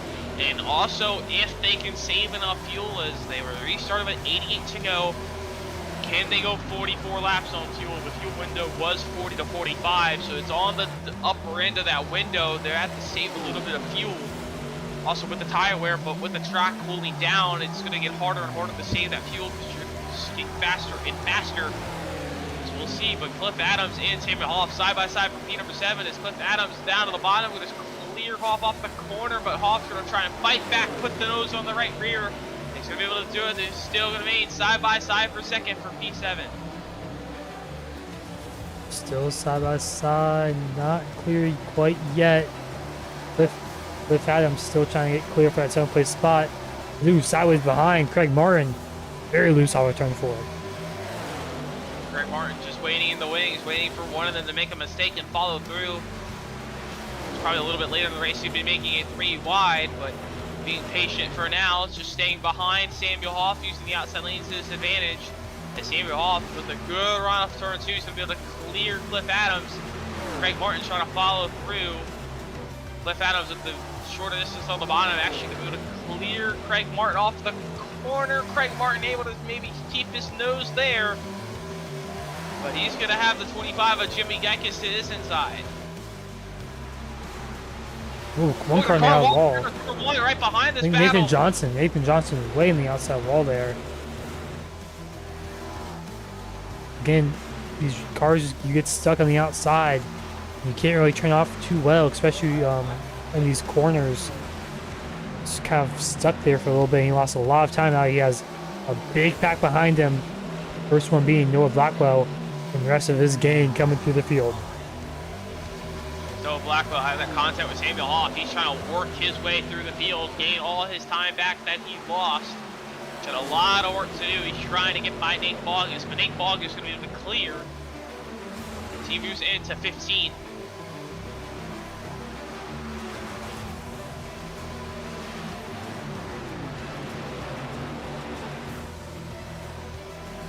Jacob Wilson now looks inside of Skylar Jones for fourth. Jacob Wilson trying to make some pace up here. So we're getting into the mid part of this run now. We're about 10 laps into the run. We'll start to see the tire wear starting to fall off a little bit. We'll start to handle a little bit differently. We'll see these drivers starting to get tight on the racetrack. But Jacob Wilson on the bottom looks really good there, as Skylar Jones going to maybe try and pull the crossover off at turn 4, but not going to have enough to run. Jacob Wilson going to clear for P4. The big Yago cars here for around the 10th place spot, led by Samuel Hoff, who's in 7th. Everyone else behind him, it's to about 12th place Jimmy Geikis. The last driver in this pack, side by side with Brad Delph, in that 81 machine.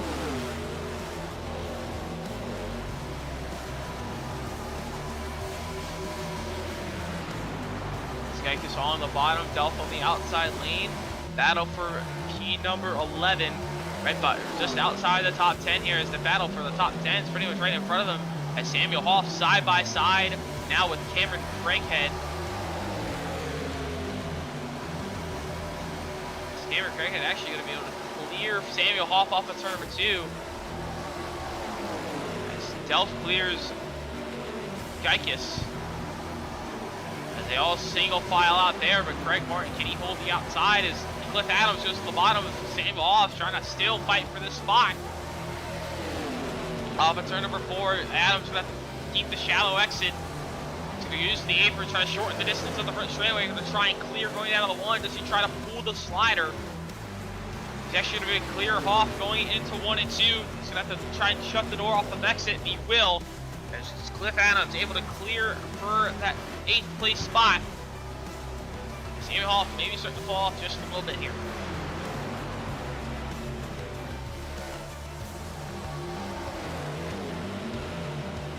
Hoff down to 9th place. He was running pretty good in the first run, but I think the second run he's just, I'm not sure if he's saving maybe his tires a little bit more this time, or he's just kind of struggling now. Looks like he may have some right front damage possibly. Kind of bent in maybe. See if you can see that there.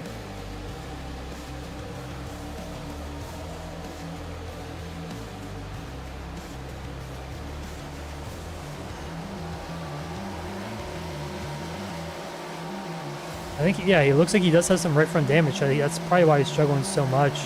You should see it's kind of kicked in just a little bit, ever so slightly. And it definitely could be hurting him a little bit, but he's running the outside lane now. It's also not helping the right front. Yeah, you kind of see his right front bumper is kind of kicked in just a little bit. You kind of see the tire actually from this front side, which, I mean, doesn't seem like a lot, but it definitely feels like a lot in the race car. Right now, Dylan Canova holds a 0.6 of a second lead over Daniel Monix. Has not got out to a big of a lead to start this run, like the others. As now he's like the other one. But now we're about 20 laps into this run, so maybe about halfway through. These drivers can make it to lap 80. Their fuel numbers could be in question if they can make it to the end on fuel on a 1 stop. If everyone pits before lap 80, we're gonna have 2 pit stops here in this race. So it's going to make pit road even more interesting and pit strategy just even more challenging.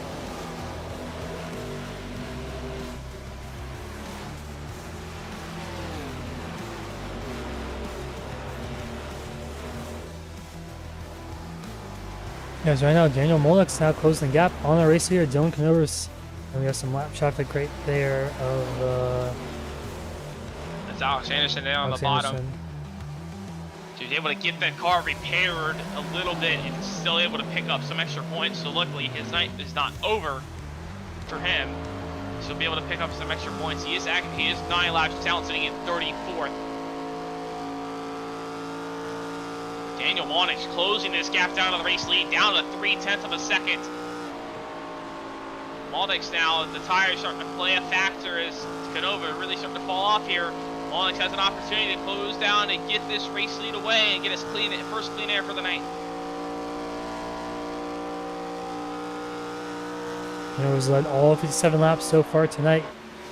Can Monix take that race away for the first time? Gap down to about 2 car lengths down the back straightaway. Connor Mosey right behind him if any of these two make contact. He is there if it happens.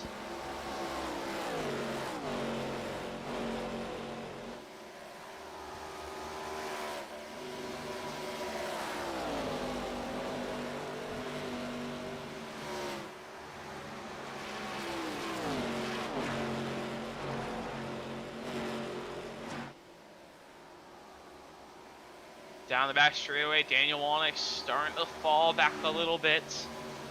As Canova able to pull away maybe a half to a car length there.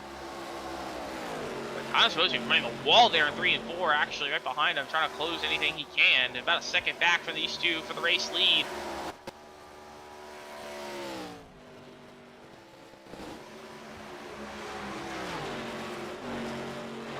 Gap down to about 2.5 car lengths, maybe 3, but meanwhile, all the way towards the back here, just outside the top 10. Got a lot of battles as Samuel Hoff trying to hold on to 10th, Craig Martin, Jimmy Dykes, Brad Delp. Just a big pack of 5 or 6 cars. Just all trying to battle each other for trying to break into the top 10. It's Brad Delp to the inside of Craig Martin for that 11th spot. As Craig Martin trying to find his way through Samuel Hoff, and Samuel Hoff really starting to struggle in these old tires. So they're going to be 3 wide for that 10th place spot. Brad Delp on the bottom, Craig Martin the outside lane, going to be side by side. As down the back straightaway, Delp on the bottom. Going to try and stick the nose to the inside of Craig Martin, but Samuel Hoff falling outside the top 10, really starting to struggle now as he's got to still go maybe 20 more laps if he wants a chance to make it on the one stop. Yeah, it's still in question here. Almost halfway through this one now. But we'll see. Samuel Hoff continuing to fall back without damage. Here comes Zai Kite. Up the 13th slow car on the inside. That is, I believe, might be Dwayne Young. Actually, Dwayne Young in the pits right now. Not sure. It's an early pit stop. That could be a little bit of a strategy call, possibly, or maybe he got himself a little bit of damage. Yeah. As here comes for the race lead, Daniel Monix right on the back bumper of Dylan Canova. He had his nose there through the center of the corner, right on the bottom lane, but kind of lost it a little bit off the exit. And now this battle will lead about 15 laps away from pit stops. Just around the same time, Monix starting to close the gap in that last run. Monix stays on the racetrack. Canova goes to the apron to try and block off the run. But Canova's into the middle of the racetrack. Monix just better with the clean air, has that clean air on the nose from the inside lane, and Monix tires just look a lot better. Down the back straight, going to 3. Monix not enough of a run to make an opportunity for it yet, but he's right there on the back bumper. Right there on the back bumper. If these two battle it out, watch out for Connor Zbozian. He's not too far behind.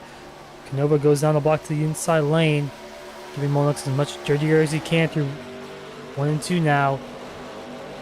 Monix now a little bit further back now, about 2 car lengths in between him and Canova off of turn 2. I think Monix, what I'm noticing, he's pushing a little bit more center speed, keeping a little bit more center speed compared to Canova. Canova able to gain the gap maybe about half a car length off the corner.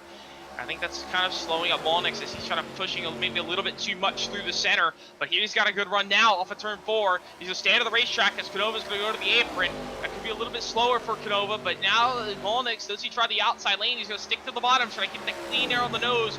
On the inside lane, he's got a good run off of turn number 2 though. Off of turn 2, down the back straightaway, Monix still clear, not able to stay side by side, but he's not leaving that bumper, that 70 machine to Dylan Canova. Yeah, he's there. Will he be able to make the move here off the exit of turn 4? Side by side. Canova up top, Molnick's on the bottom. It's going to be drag race down into 1 and 2. Monix on the inside lane, Canova on the outside, the battle for the lead just before pit stops. Daniel Monix is going to maybe try to clear off a turn 2, but Canova's going to hold the lead, hold the run on the outside, side by side. Canova with a great run down the back straightaway. Oh. When he gets to the wall of the straightaway, that's going to slow him down. That's going to allow Monix to clear going to 3. It doesn't have enough to cross over, but Dylan Canova, big mistake down the back straightaway, is going to cost him enough time, and Daniel Monix clears the lead. And Molnick's going to lead the first lap tonight for him. With only 2 drivers alive tonight, it's going to be Daniel Molnick and Dylan Canova. 1-2 right now out in front. It just passed halfway as well. And Dylan Canova loses the lead. He dominated, led all the first half of the race, so he'll have the most laps led. He's already got that clinched up and ready to go. That's an extra bonus point, I believe, for that 70 machine of Dylan Canova. But he's losing a little bit of time now as his tires starting to fall off a little bit, but he's just going to stay a little bit close to get to these pit stops. You have an opportunity to get back 5 Molnick, maybe on pit road. Yeah, Molnick has such good long run speed. Canova definitely has a shorter run speed. The first 20 laps or so, Canova really good. But after that, Molnick really just closes the gap. Big time. Now we'll see if he can pull away, because Canova kind of just hanging in there for now. Yeah, Canova not going away, and he's staying in the middle of the racetrack, trying to get the runs off the corner. So I think he's getting a little bit too tight on the inside lane, but Daniel Molnick able to pull away a little bit there, moves it back to about 3-4 car lengths. But Dylan Canova shortening the apron there through the front stretch. We go down into 1, to stay in the middle, to try and get the clean air up top. To try and cut down off the corner, but then maybe about 10 laps from pitting. Can they make it on a 1 stop? That's also another question. Who will be the one to gamble here in Vegas on fuel strategy? Yeah, we'll see. Will we have another caution also? The field pretty spread out, a lot more than it was earlier in the run, obviously. As the tires are starting to wear, drivers starting to come and go. As here comes Jeremiah Holt to the inside of Jacob Wilson, there for our 4th place spot. And Jacob Wilson moving his way up through this field, and he's going to be outside of Jeremiah Holt, as Holt's trying to hold the bottom. But Cameron Craighead, keep in mind, he's closing in too. Cameron Craighead with a good solid run late into this run. As pit stops will be very soon, everyone's going to try and get their final bit of track position before they come down pit road. This pit road going to be a tricky one to get on. They're going to get it slowed down, and it looks like these drivers are very tight, so it's going to be really hard to get on pit road. To get very tight, could easily overshoot and overdrive.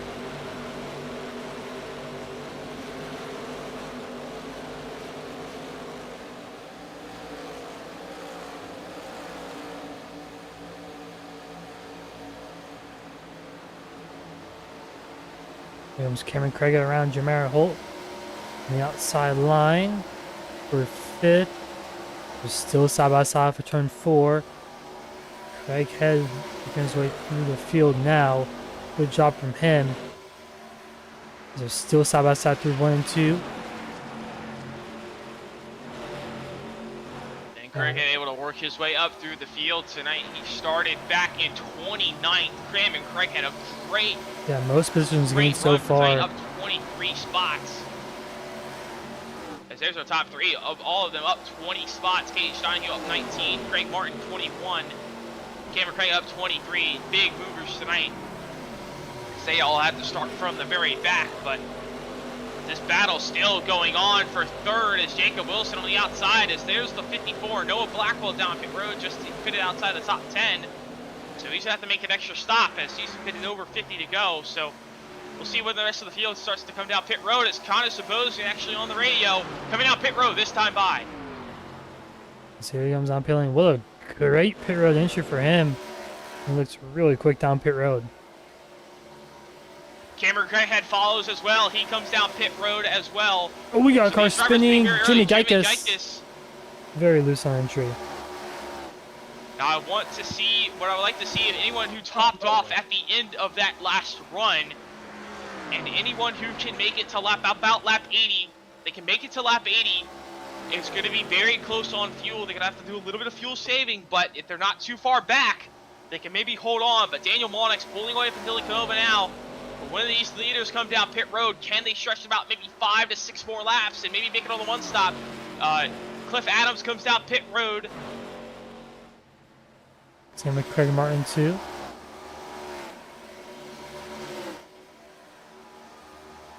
There's another one coming down pit road here as well. Michael James in the 23 machine comes down pit road. This time by, what, 50 laps to go for Daniel Monix. Can they make it to about 45 to go? Nathan Johnson comes down pit road. Got another car right in front of him. Jeremiah Holt comes down pit road as well. And Donnie Kite. And here comes most of the field. Brad Delp down pit road as well. Got another one. Samuel Hoff down pit road. Kyle Herlitsky. Everyone's starting to flood down pit road now, as pit road could be very busy here with 50 to go here from Vegas. Yeah, one more race leader coming down pit lane, and as soon as I say that, there he goes. Daniel Monix down pit lane here with 50 to go. Same with Jacob Wilson, also coming down pit lane. Dave Bogus coming down pit lane. John Peterson staying out. Dylan Canova as well, staying out there as well. It's pitted as well, so pitted a lap earlier than Daniel Monix, but 77. It's gonna be close. Who can make it? Who can stretch it a couple more laps? Might just be a little bit too much to ask with the track getting a little bit faster. As there's Skylar Jones. Now he pitted really early. He's the first driver who was pitted, and he's jumped Connor Sabosian and Dylan Canova. Sabosian has also jumped Dylan Canova. For now, we'll see how this cycles out once these tires start to play a factor. As everyone else coming out pit lane this time by, so lap 77 is the longest they can go. Coming lap 78. Yeah, so everyone will have to make an extra stop. Everyone tried to stretch it as much as they can, but it's just not enough.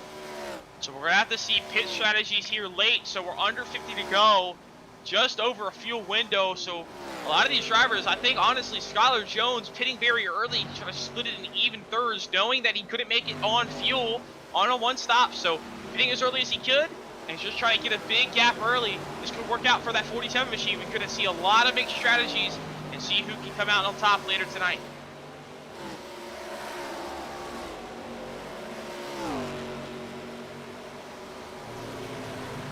Yes, right now he's a 2.3 second lead. John Peterson, black flag on pit road exit. Only black flag I see tonight, seen tonight so far on the green flag pit stops. Very unfortunate for the 43 machine who's having a good night tonight.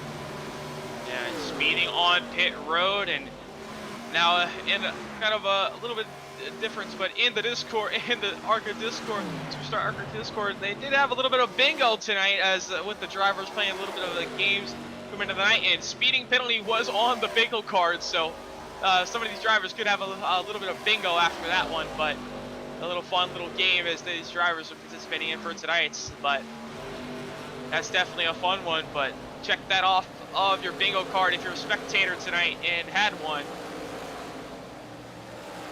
But Connor Sabosian, Dylan Canova now moving for second. This is a professional spot as Dylan Canova trying to move that spot, take that spot away from Sabosian. Sabosian pitted a little bit earlier, had a little bit of undercut. The question is, when do these drivers come down pit road a second time?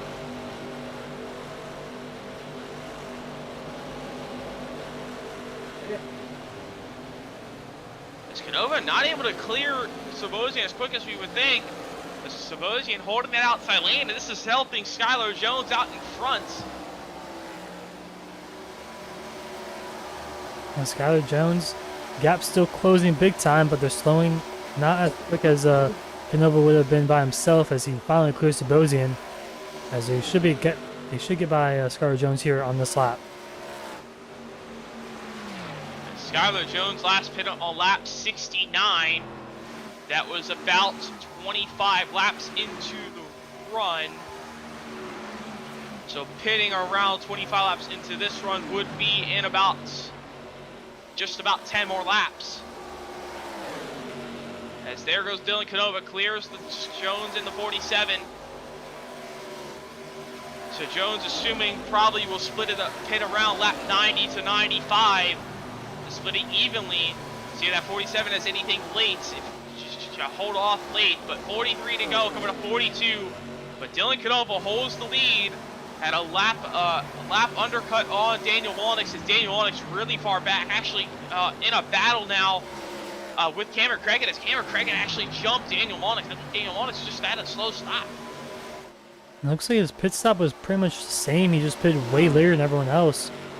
But he only pitted 2 laps later than Dylan Canova, but he's 5 seconds, almost 6 seconds behind him. So, I mean, tires matter that much, but I mean, it seems like a big jump between only 1.5 to 2 laps there.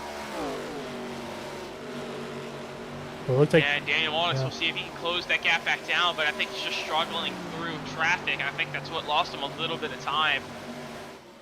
And now that allowed the top 3 to pull away, as Skylar Jones in third is starting to fall off. Our race leaders is on the older tires, but Dylan Canova, Connor Sabosian are going to be working together to try and fight each other here. But Sabosian going to start falling off as well with the undercut, but we could see some strategy late as who will make their second pit stop and who will be able to win this race.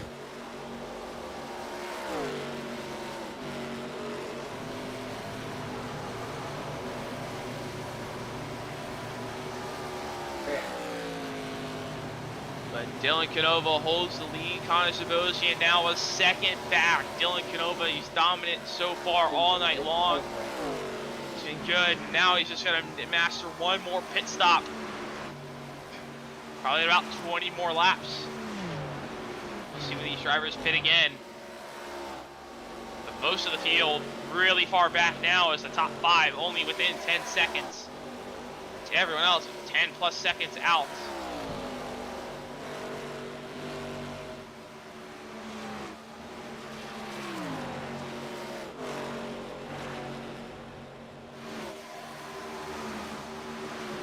So you have a battle back here between Cliff Adams, Craig Martin is a lap down. yeah, like I was saying, most of the field pretty spread out. Closest right now is Christopher Busch and Ruben Rodas. Their 17 spots are side by side through 1 and 2.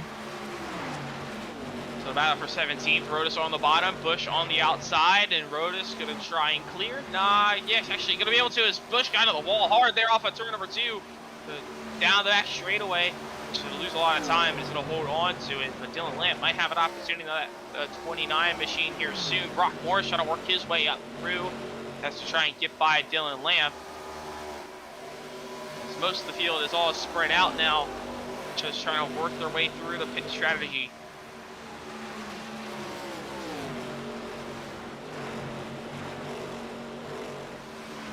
Here comes Daniel Molnix on Skylar Jones there. Daniel Molnix gaining a lot of time. The gap down to about 4.5 seconds to Dylan Canova. With the 3 lap fresher tires, but this 4.5 seconds is going to be enough, especially when they're going to pit. They're probably not going to stretch this all the way out, unless they try to gamble a little bit of strategy. I mean, it is Vegas after all, but we'll see if anyone wants to be that risky. With 36 to go, Dylan Canova holds the lead by 1.8 seconds over Connor Sabosian and 4.4 over Daniel Molnix, but Molnix is closing that gap fast. Yeah, half second quicker last time by over Dylan Canova. And they still have one more pit stop left to make, so you can maybe short pit here. Or maybe, I mean, probably want to pit with around 25 to go, I would think. Give or take, just so you have enough time to make some time up. And keep an eye out for Skylar Jones, last pit on lap number 69. So it's about time for that 47 machine to come down pit road again, but that'll be a little bit longer of a last stint. So might try and stay out just a little bit longer, but Skylar Jones expect that 47 machine to come down pit road soon. Wants to try and split this last run evenly into thirds, but Samuel Hoff, he's the battle with Samuel Hoff, Nate Bogus in that 0 machine.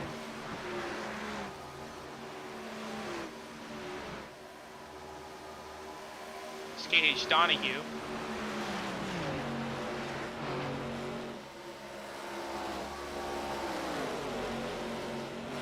It's Donnie Kite getting caught by Cliff Adams, I believe, and Nathan Johnson now. You have about the same amount. They pitted on the same lap there. So we'll see if this turns into a battle for 7th. So Donnie Kites getting caught, but here comes Nathan Johnson down to the bottom of Cliff Adams. It's the battle for 8th. As Donnie Kite actually going to come down pit road, going to try and pull the undercut strategy. Very early. Pit road. He pitted 16 laps ago, so he's almost doubling this length of his second stint. So that's a very interesting strategy call. I probably would have waited a little bit more laps, maybe like 5 more laps until I would have pitted. But I mean, let's see if this pays out for him here with 33 to go. What I would watch out for and expect to pit soon would be Skylar Jones. As Skylar Jones falling back to 6 seconds back, so it needs a pretty big undercut, and then has to try and save the tire as much as possible. It has something to fight with at the very end of it. They could try and take 2 tires and try and gain a little bit of time there as well, but we could see some 2-tire strategy calls for maybe Skylar Jones. That might honestly work out the best for that 47 machine.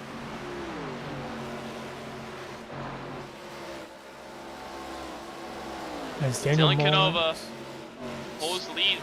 Molnick's down to 3.5 seconds. The gap starting to slowly close down now. So Molnick's starting to even back out with Dylan Canova. It's definitely still getting a lot of time, as they will have to pit no later within 5 to go. I think no one can make it within past 5 laps to go.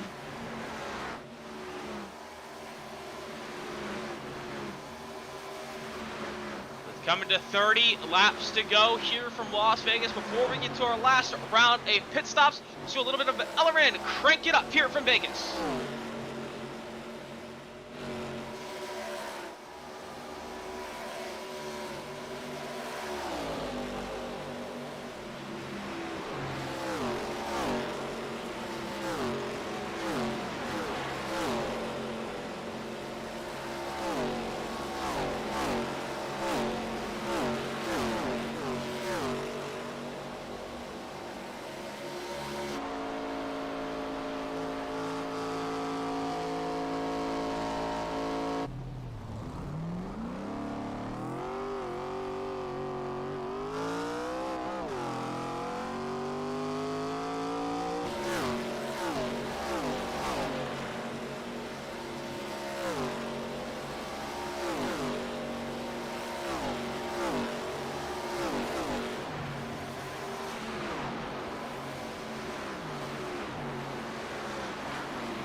And out of the cranking up, Connor Sabosian in an incident. Caution is out late, and a big changes there. That's going to be a big race implication for a lot of these drivers. The Skylar Jones we saw tip 2 tires and just come off pit road not 5 laps ago. Daniel Molnix, Connor Sabosian involved in the incident.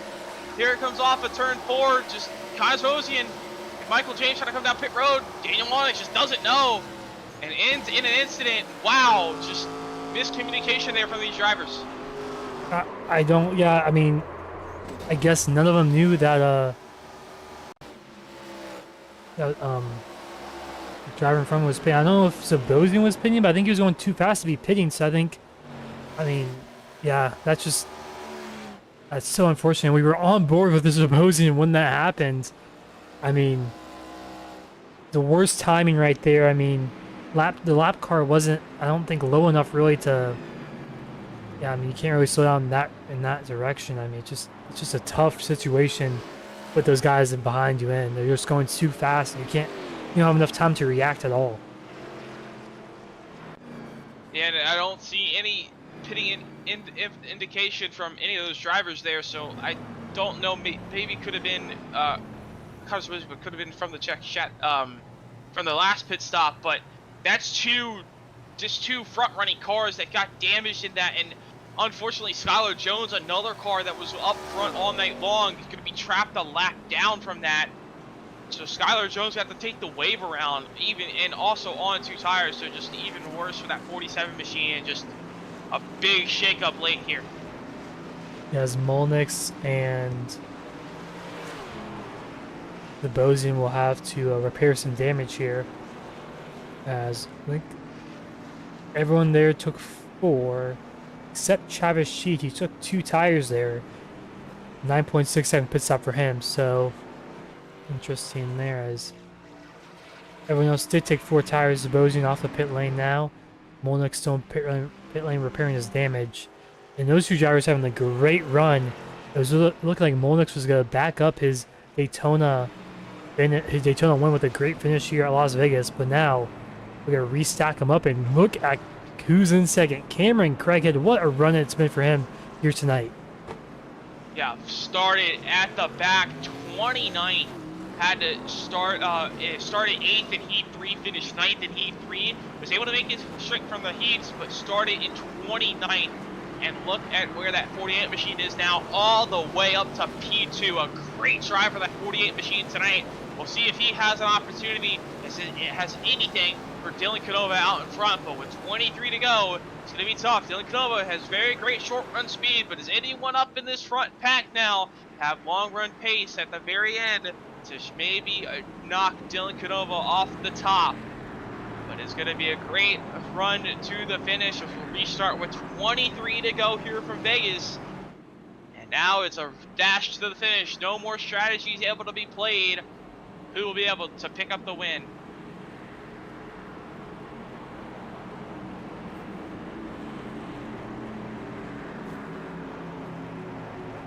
And also just starting here late with 23 to go. It's good. The aggression level is going to start to pick up. Everyone's going to be making 3 or 4 wide moves, not pinning each other down, crowding each other off their corner, not giving them much space, and that's going to lead to more and more incidents. And this could mean cautions, a breed of cautions, and that could mean more front runners that can be taken out of the race. But pace car going to take that hard left turn onto pit road. Dylan Canova steps on the loud pedal, green flag, back in the air. 23 to go here from Vegas.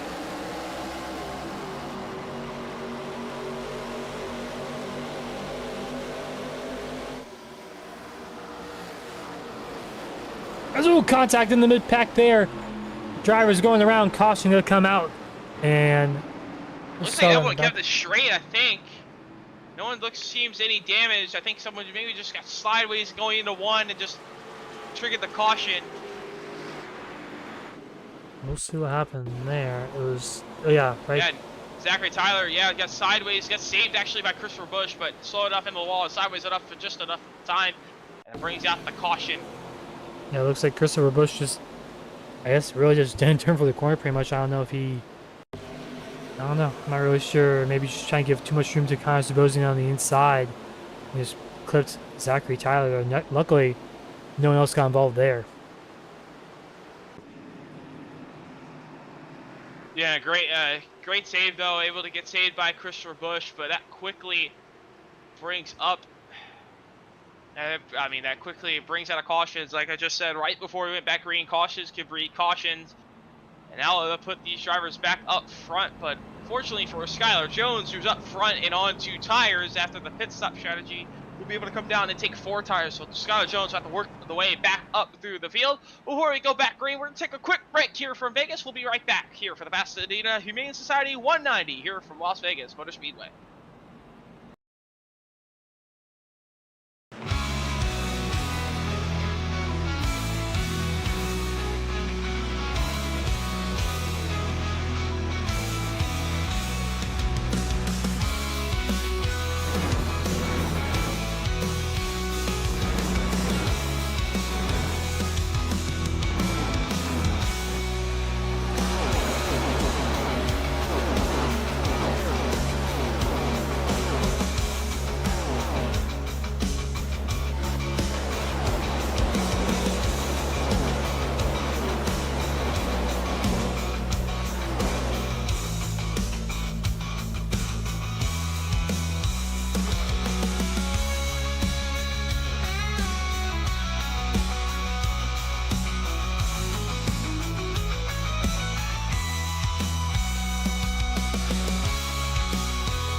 welcome back. Here's the virtual Las Vegas Motor Speedway here for the SuperStar Arca Cup, race number 2 of season number 2 here for the Pasadena Humane Society 190. So you just coming off a caution for Zachary Tyler, going around, able to keep it together in no caution, well, no damage, but able to bring out the caution. But now Dylan Canova, Cameron Craig on the front row, leads them back to green. 19 to go here from Vegas.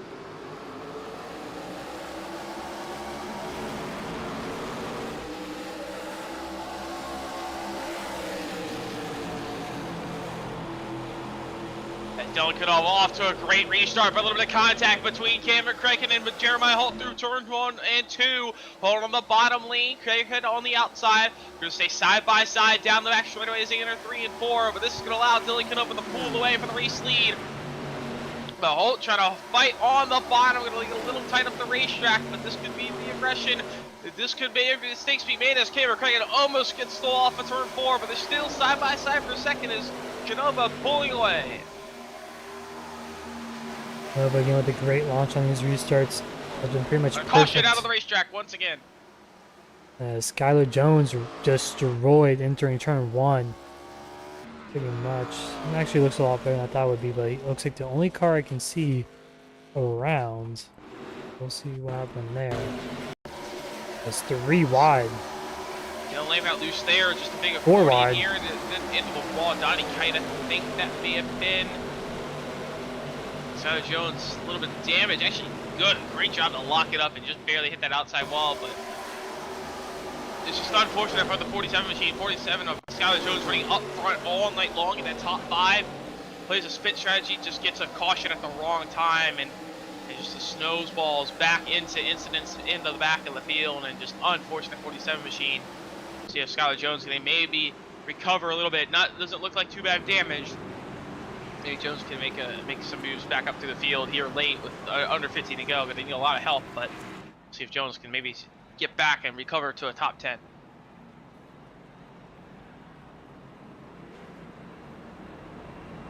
We'll see what he can do here. I mean, he doesn't really have a lot of laps to do so. I mean, he'll be restarting around 25th or so. I mean, it's going to be pretty tough to make up 15 spots in about 15 laps or less. I mean, it isn't impossible. We've seen a couple cautions here late, but we'll see if, like you said, cautions breed cautions more up front. Most of these wrecks have happened near the back, so not a lot of drivers have been collected, though, in those wrecks so far tonight. Yeah, we haven't really seen a big one tonight yet. Only seen a few couple car spins here and there. I mean, the biggest wreck we saw was with Connor Sposey and Michael James and Daniel Monix off of pit road, going onto pit road there at the end of that long green flag run.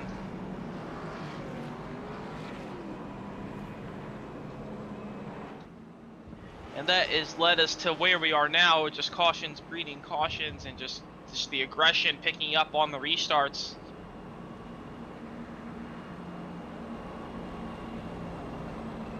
Just unfortunate, we had a few front runners, Connor Sabosian up there, Daniel Malnix, and Skylar Jones, all being the victims from these cautions, and all front runners who could compete with Dylan Canova and had a speed to challenge him. But right now, Dylan Canova doing great up front, has been safe all night, been dominant all night long. He's been able to hold off when he needed to, able to get these good restarts. But just keep in mind, Daniel Wallnix is not out of this race. He is still lining up 15th. He still needs all the help. Same with Connor Sabosian lining up 16th. Starting to get through their field quickly. Good to have to burn their tires up a little bit to work their way through the field. Could get up there late. Maybe a couple more cautions, and maybe a few wrecks in front of him. A lot big moves. Could have an opportunity to get back up front and challenge Dylan Canova, but right now Dylan Canova is still out in front. But Daniel Malnick, Scott Esposito, 15th and 16th. They're working their way back from the mid pack right now. So see if those drivers can make their moves quickly, as they were the fastest all night long. Connor Esposito, Dylan Canova, Daniel Malnick. Skylar Jones, all four, pretty much the 4 fastest cars tonight. And 3 of them having issues. All of them still on the lead lap, but now 2 of them in the mid pack, 1 up front and 1 in the very back. So everyone could have to try and meet at the very end, but we'll restart here with 14 laps to go. Can Canova hold the restarts just like he did the past few? We'll have to see, but Cameron Craig on the outside lane. He's going to have Nathan Johnson behind him, and Dylan Canova will have the 72 Jeremiah Holt behind him. Nice car, gonna take that hard left turn on pit road. Back to the Geico restart turn. We're back underway. 14 to go here from Las Vegas. As Dylan Canova with a great launch again. He's gonna clear Cameron Crackhead easily going into the 1. Yeah, I don't know if anyone really has anything with Dylan Canova on those restarts. He's been perfect all night long, starting out in that first place position. He's been such a good short run speed car tonight. It's gonna be really tough to beat him in these next 14 laps. A single file out to the behind him until we got Cliff Adams and Jimmy Geikis battling here for P number 5. Just for that top 5 spot, is keep in mind at the end of that, the 4 cars battling behind him, you have Daniel Walnick trying to work his way back through as well. So 3 wide right in front of him. Brandon Wallace, Samuel Hall, almost 3 wide, but they double follow it back out. Jimmy Geikis able to clear for Cliff Adams for 5th.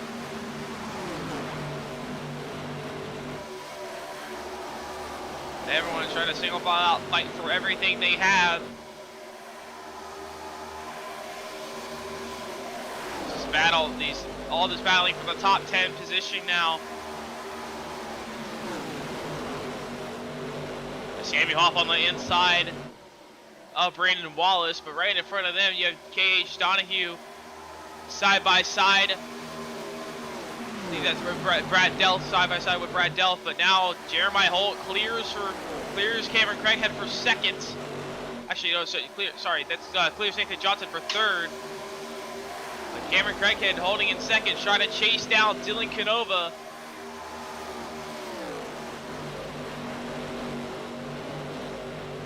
Cameron Craighead trying to chase him down about 4. Oh, right in the back. Ruben Rodas, I believe, around. Samuel Hoff around. Hold on to it. Samuel Hoff as well. They're stuck in the apron there. No caution, but they're just stay green, as that's going to put a night for Samuel Hoff. That's going to end his night. Unfortunate, Samuel Hoff had a solid top 10 run tonight as well. A little bit of contact with Ruben Rodas off of turn number 2. Luckily, that wasn't a caution, but there's a caution now for something else. Don't know what that caution was for. Zachary Tyler's slow on the front stretch, and he has a black flag. So looks like that is what it is. Yeah, Zachary Tyler, Craig Martin coming off turn 4, a little bit of contact there. Give another look at it as they just passed Daniel Malnix. Daniel Malnix, what happened to... I think he was trying to avoid that wreck. Really looks like he just got tight and up the racetrack to go. And a hard hit for Zachary Tyler. Yeah, that's going to be his night over, as that's definitely going to break a toe link. It kind of just all happened after turn 2, really. Molnix was trying to avoid that wreck up ahead, which slowed him down big time. And I think that kind of compromises Zachary Tyler's entry, which makes him wash up the racetrack a little bit and just gets him tight. And just the dirty air from the cars ahead, and just just the aggression level picking up, and the pushing and shoving, and it leads to incidents like that, and it just kind of brings more cautions. And now we're going to be restarting with under 10 to go. But something I noticed there right at the end, right in that little 3-lap run we had, Cameron Crackhead did have pretty even pace with Dylan Canova, so he's got a chance. If he can get a good restart, he might have a shot at this win if he can steal it away from Dylan Canova. It's going to be hard to do, though. Dylan Canova's been perfect on these restarts so far.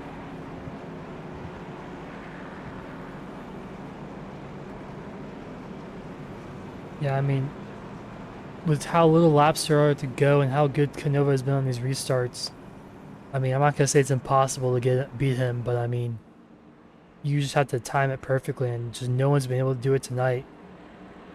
so far. I mean, he hasn't really done anything that special I've seen. Maybe he just goes a little later, possibly bunch up the field a little bit.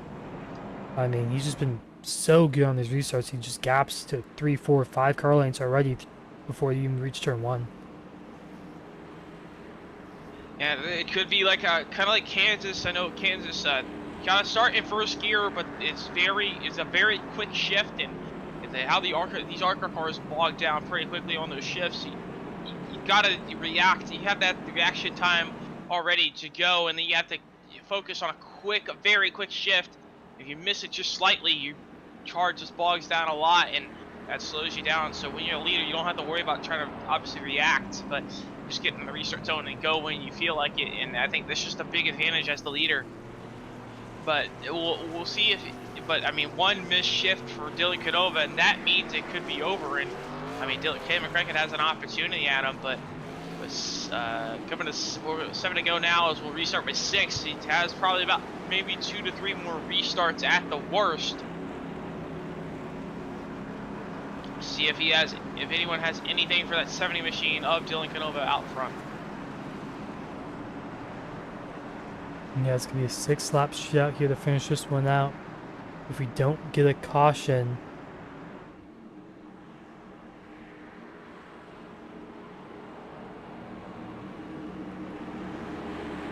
comes down to that last restart, as Cameron Craighead can maintain pace. If you just stay on Canova's bumper, he might have a shot at him after about a couple laps with the tires, and everyone gets back single file. Craighead pull off the win. He started back in 29th tonight. Even if he doesn't pick up the win, he just picks up a solid top 5 run. It's a night for Cameron Craighead, as he had to battle his way through the field all night long. Definitely an achievement for that 48 machine. No matter where he finishes in this top 5 tonight, it's definitely been one great drive for that 48 of Cameron Craighead.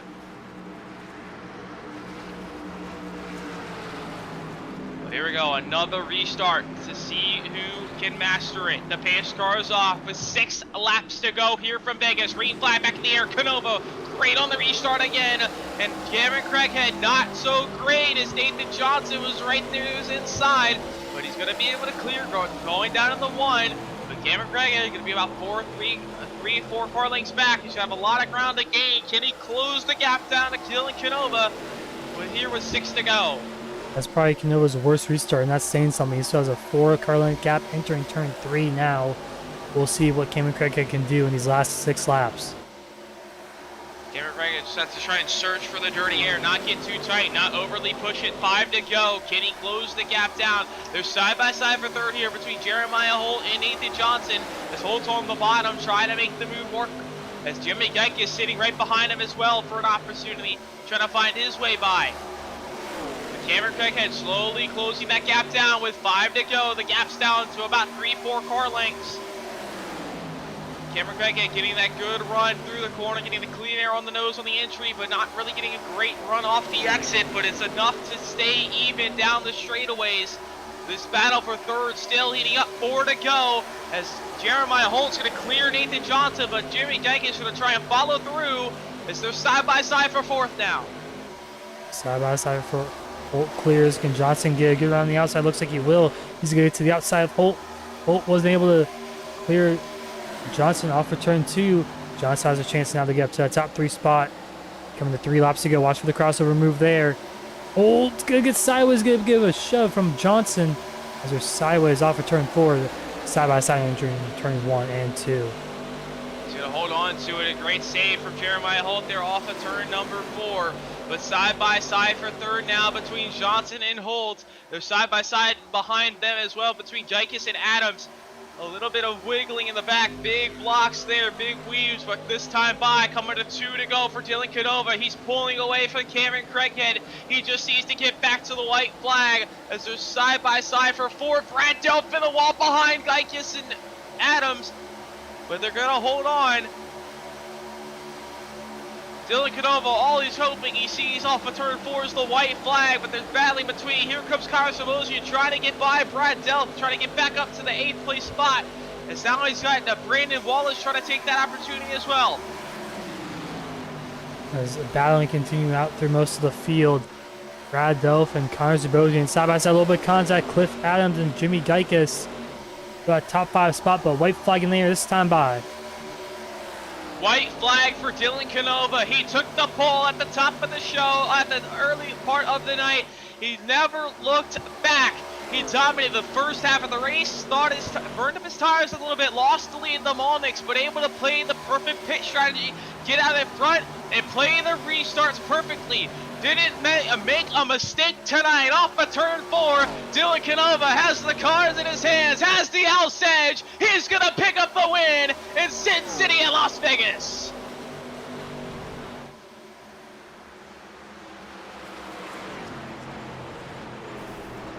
Craig Higg second and Johnson in third. Round off this great Las Vegas race. What a race. We saw a lot of strategies during the green flag runs and a nice battle to the finish throughout the entire field. What a race it was tonight. Dylan Canova comes out on top, but even Cameron Craighead, he didn't get the win, but it's still a solid second place run. He had to work his way for the very back tonight and a very impressive drive for that 48 machine. But Dylan Canova comes out on top and he wins the Pasadena Humane Society 190. He's going to burn it down, the front straightaway at the freshly updated Las Vegas.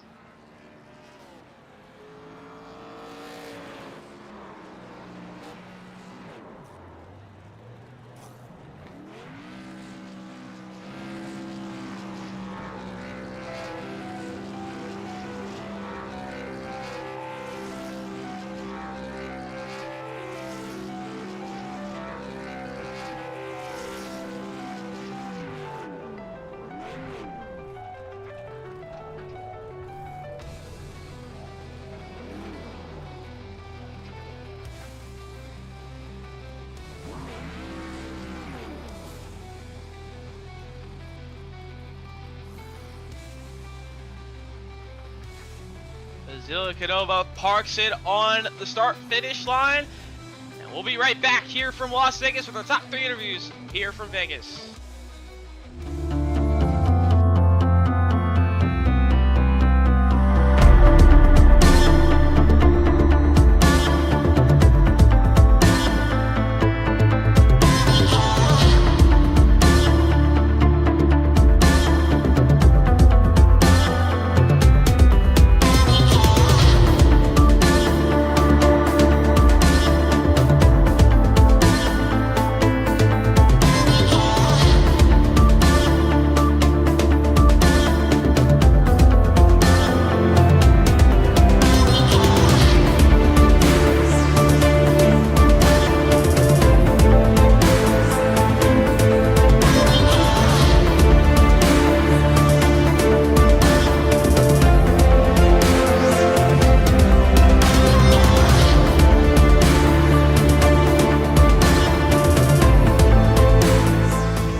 Welcome back here to Las Vegas. We just saw Dylan Canova pick up the race win for the Pasadena Humane Society 190. Before we get to our top 3 entries, let's take a look at our results for tonight's Pasadena Humane Society 190 here from Las Vegas.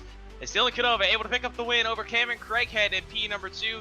Cameron Craighead easily the biggest mover tonight. Actually, maybe not Gage Shot, he may have got him, but Cameron Craighead up from 29th tonight. Great run for that 48 machine. Nathan Johnson picking up P3. Jeremiah Holt 4th. Cliff Adams rounds out our top 5. Jimmy Geikus finishing 6th. Chad Shahue finishing 7th. Carlos Moses recovering from that pit road incident. He covers up to 8th. Brandon Wallace finishing 9th. And Brad Delph running our top 10. Finishing 11th tonight was would be the 11 of Nate Bogus. Jacob Wilson finishing 12th. Skylar Jones finishing 13th. Brian Marshall 14th. Alex McQueen rounds out our top 15. Daniel Monix in 16th. Ruben Otis in 17th. Donnie Clayton 18th. Travis Sheed 19th. And Brock Morris rounds out our top 20. Finishing 21st tonight was Nick Rees. Dylan Lant finishing 22nd. Christopher Bush 23rd. Michael James 24th. Jordan Evans 25th. 26th Craig Martin. John Peterson 27th. Samuel Hoff 28th. Zachary Tyler 29th. And 30th of Kyle Holdsky. 31st was Tyler Martin. Dwayne Young finishing 32nd. Noah Blackwell 33rd. Alex Anderson 34th. Tate the 35th. And Michael Malm finishing in 36th tonight. It was definitely a fun race to watch all night long. But out in front, pretty much for all of it, was Dylan Canova, able to pick up the win late. Played the restarts perfectly in those final bit, but how are you able to get it done, and how's it feel to get the race win tonight?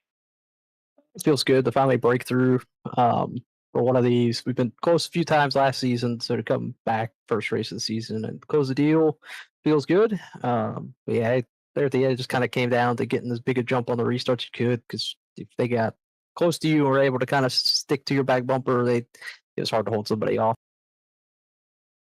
Yeah, it was definitely hard to hold people off, as we saw with the tire strategies and all that through that long green flag run. And just how do the tires handle, and how are you able to use that to your pit strategies tonight through that long green flag run? Unfortunately, we weren't able to see it all play out. But how was your strategy going into that long run there? For me, I know we were using the right front up a ton. I think the spreads were like 30% between the right front and the right rear, so we were definitely wearing the right front out. But with the fuel load we had on the car, it didn't, to me, didn't make enough sense to mass save, because you were going to have to pit for fuel and take tires anyways before it made a huge difference. I know there for a little while, Daniel was flying. He got around me, then he didn't really drive away, but he was definitely a little bit quicker. Was right there on the super old tires, and then obviously he got a great pit stop and got a pretty decent lead there. And it was sucked it didn't get to play out, because it's going to be interesting. Yeah, it was definitely gonna be fun to watch Gila and Molnix battle it out, as you guys had very different strategies and also very great pace for both of you. But you're still able to come out on top after all those incidents played out. But before I send you off on your way, any special thing for tonight's race win? Yeah, everybody over at Revved Up Racing, all the partners involved in that, Circle W Farms, Victory Fuel, Force by Dennis, the no names, everybody that makes this possible, you guys for broadcasting this and giving it out to all the fans, and the league admins for putting this on, giving us a place to race on Wednesday nights. Evan, once again, congrats on your race win here from Vegas. We'll see you for the final race of this Arca chassis at Phoenix next week. Sounds good. Thank you. That was Dylan Canova, our race winner. We'll bring in our second place finisher of Cameron Craighead tonight. He had to work his way through heat number 3. Didn't really get probably the heat start in the race start he wanted tonight, but he worked his way all the way up from 29th tonight and rounds out a second place run. How are you able to work your way through the field tonight? Well, it's pretty tricky. We started with the EOL along with Nathan Johnson from last week, but yeah, me and him were just set out with a goal to just keep the tires safe, keep them keep the tire wear, and just pace ourselves and just kind of just have a good drive. But we made our way through the field, and both of us ended up flip flopping from the very back all the way to P2 and 3. So it's pretty good. Yeah, you're able to get up to second, but just the way you're able to do that, just with your strategy. What was I mean, we had that long green flag run. Unfortunately, we didn't really see it play out there, but you're able to get a lot of spots for that strategy. And what was your game plan going through that strategy there through that long green flag run? Me, personally, I was working with Juicy Spider Racing and our own team, High Side Racing. They were giving me a lot of tips on when I should go in and how hard I should push, and like all that, and like 2 tire stops. So it was worked out. Just listening to them. Going in with Connor, we were about to pit. Unfortunately, he got wrecked, but following their strategy, they got a lot more experience than me. I'm still learning, so. You're But still able to gain a lot of spots tonight. And probably, I don't know if you got the hard charger. Maybe one other guy got it there, but maybe you're definitely one of the top 3 biggest movers tonight. And you had a great race out there, able to pick up second. But before we send off on your way, any sponsor thank for tonight's second place run? I want to thank Cavalier Racing, Coca-Cola, and Averett, and High Side Racing, and our A team, Juicy Spider Racing. I also want to say congratulations to Dylan. He's awesome. He's super fast. Can't keep up with that guy. So say good job to Nathan. He's my teammate, so I was really impressed with him. And yeah, all my teammates. I want to say good thank you for the broadcast as well. Well, once again, congrats on your second place run. We'll see you next week at Phoenix. Thank you. Have a good night. So that's our second place finisher of Cameron Craighead. We'll bring in our third place finisher of Nathan Johnson. Nathan Johnson able to work his way up from 12th tonight, and it ran around a solid run all night long, just right around that top 10. But he was able to break his way through late and able to get up in that top 5 and settle in P3 tonight. How were you able to do that and just finally break your way through? Yeah, I can't believe it, man. Yeah, I had an EOL at the beginning of the race and had to start at the back. So driving all the way through the field and finishing third is awesome. But yeah, just having patience, having pace, and just assessing the track and just, doing what I do, man. And you mentioned that EOL, and you had to work your way up through the pack. Just explain how tough it was to pass tonight with the different lanes, and just how tight it was out there tonight, and just how tough was it able to work through the field. Yeah, it was kind of tough to pass, especially late in the run, but early, the high side was working. You could really rip the high side and get around some traffic that way. But in the main race, yeah, you just want to kind of stick to the racing line. But in traffic, yeah, the high side was the way to go. They were still able to cut your way through the field to get up to a top 3. But before you send it off on your way, any sponsor to thank for tonight's third place run? Yeah, I'd like to thank High Side Podcast and Juicy Spider Racing and all the Juicy Spider crew and those dudes. Thank you a lot. Yep, see you next week.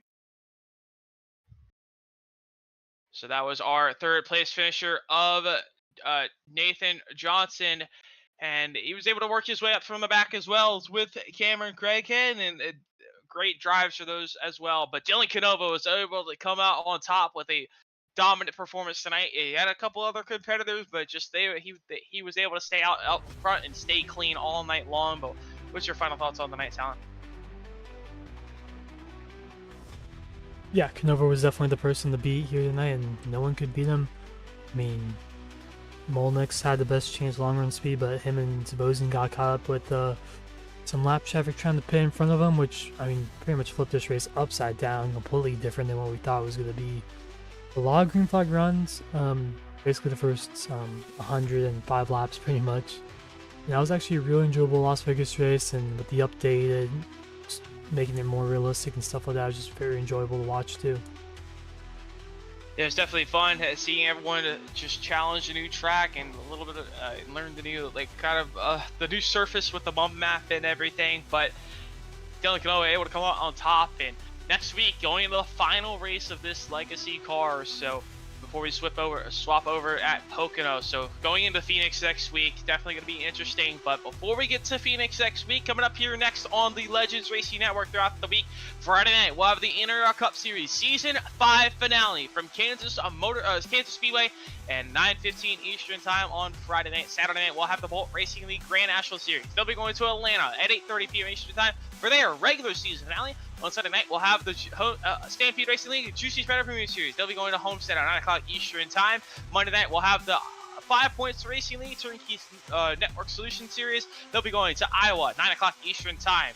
Tuesday night, we'll also have the Bolt Racing League Tuesday Night Thunder in the same car. They'll be going to Iowa at 8:30 p.m. Eastern Time. And we'll get next, as I mentioned, we'll be going to Phoenix next week, 8:15 Eastern Time, for the SuperStar Arca Cup at race number 3 of the season, the final race in this NW09 chassis for this Arca Menard Chevrolet. So It's definitely going to be fun to watch and see who will be able to come out on top with the final win in this chassis. But it's definitely a fun race tonight here from Vegas, and it was definitely fun broadcasting it up here tonight. Thank you all for watching, and alongside of Talent Trick tonight, I'm Aaron Brown, joined alongside my co-commentator and producer of Talent Trick tonight. So long here from Las Vegas Motor Speedway. We'll see you next time here on the Legends Racing Network.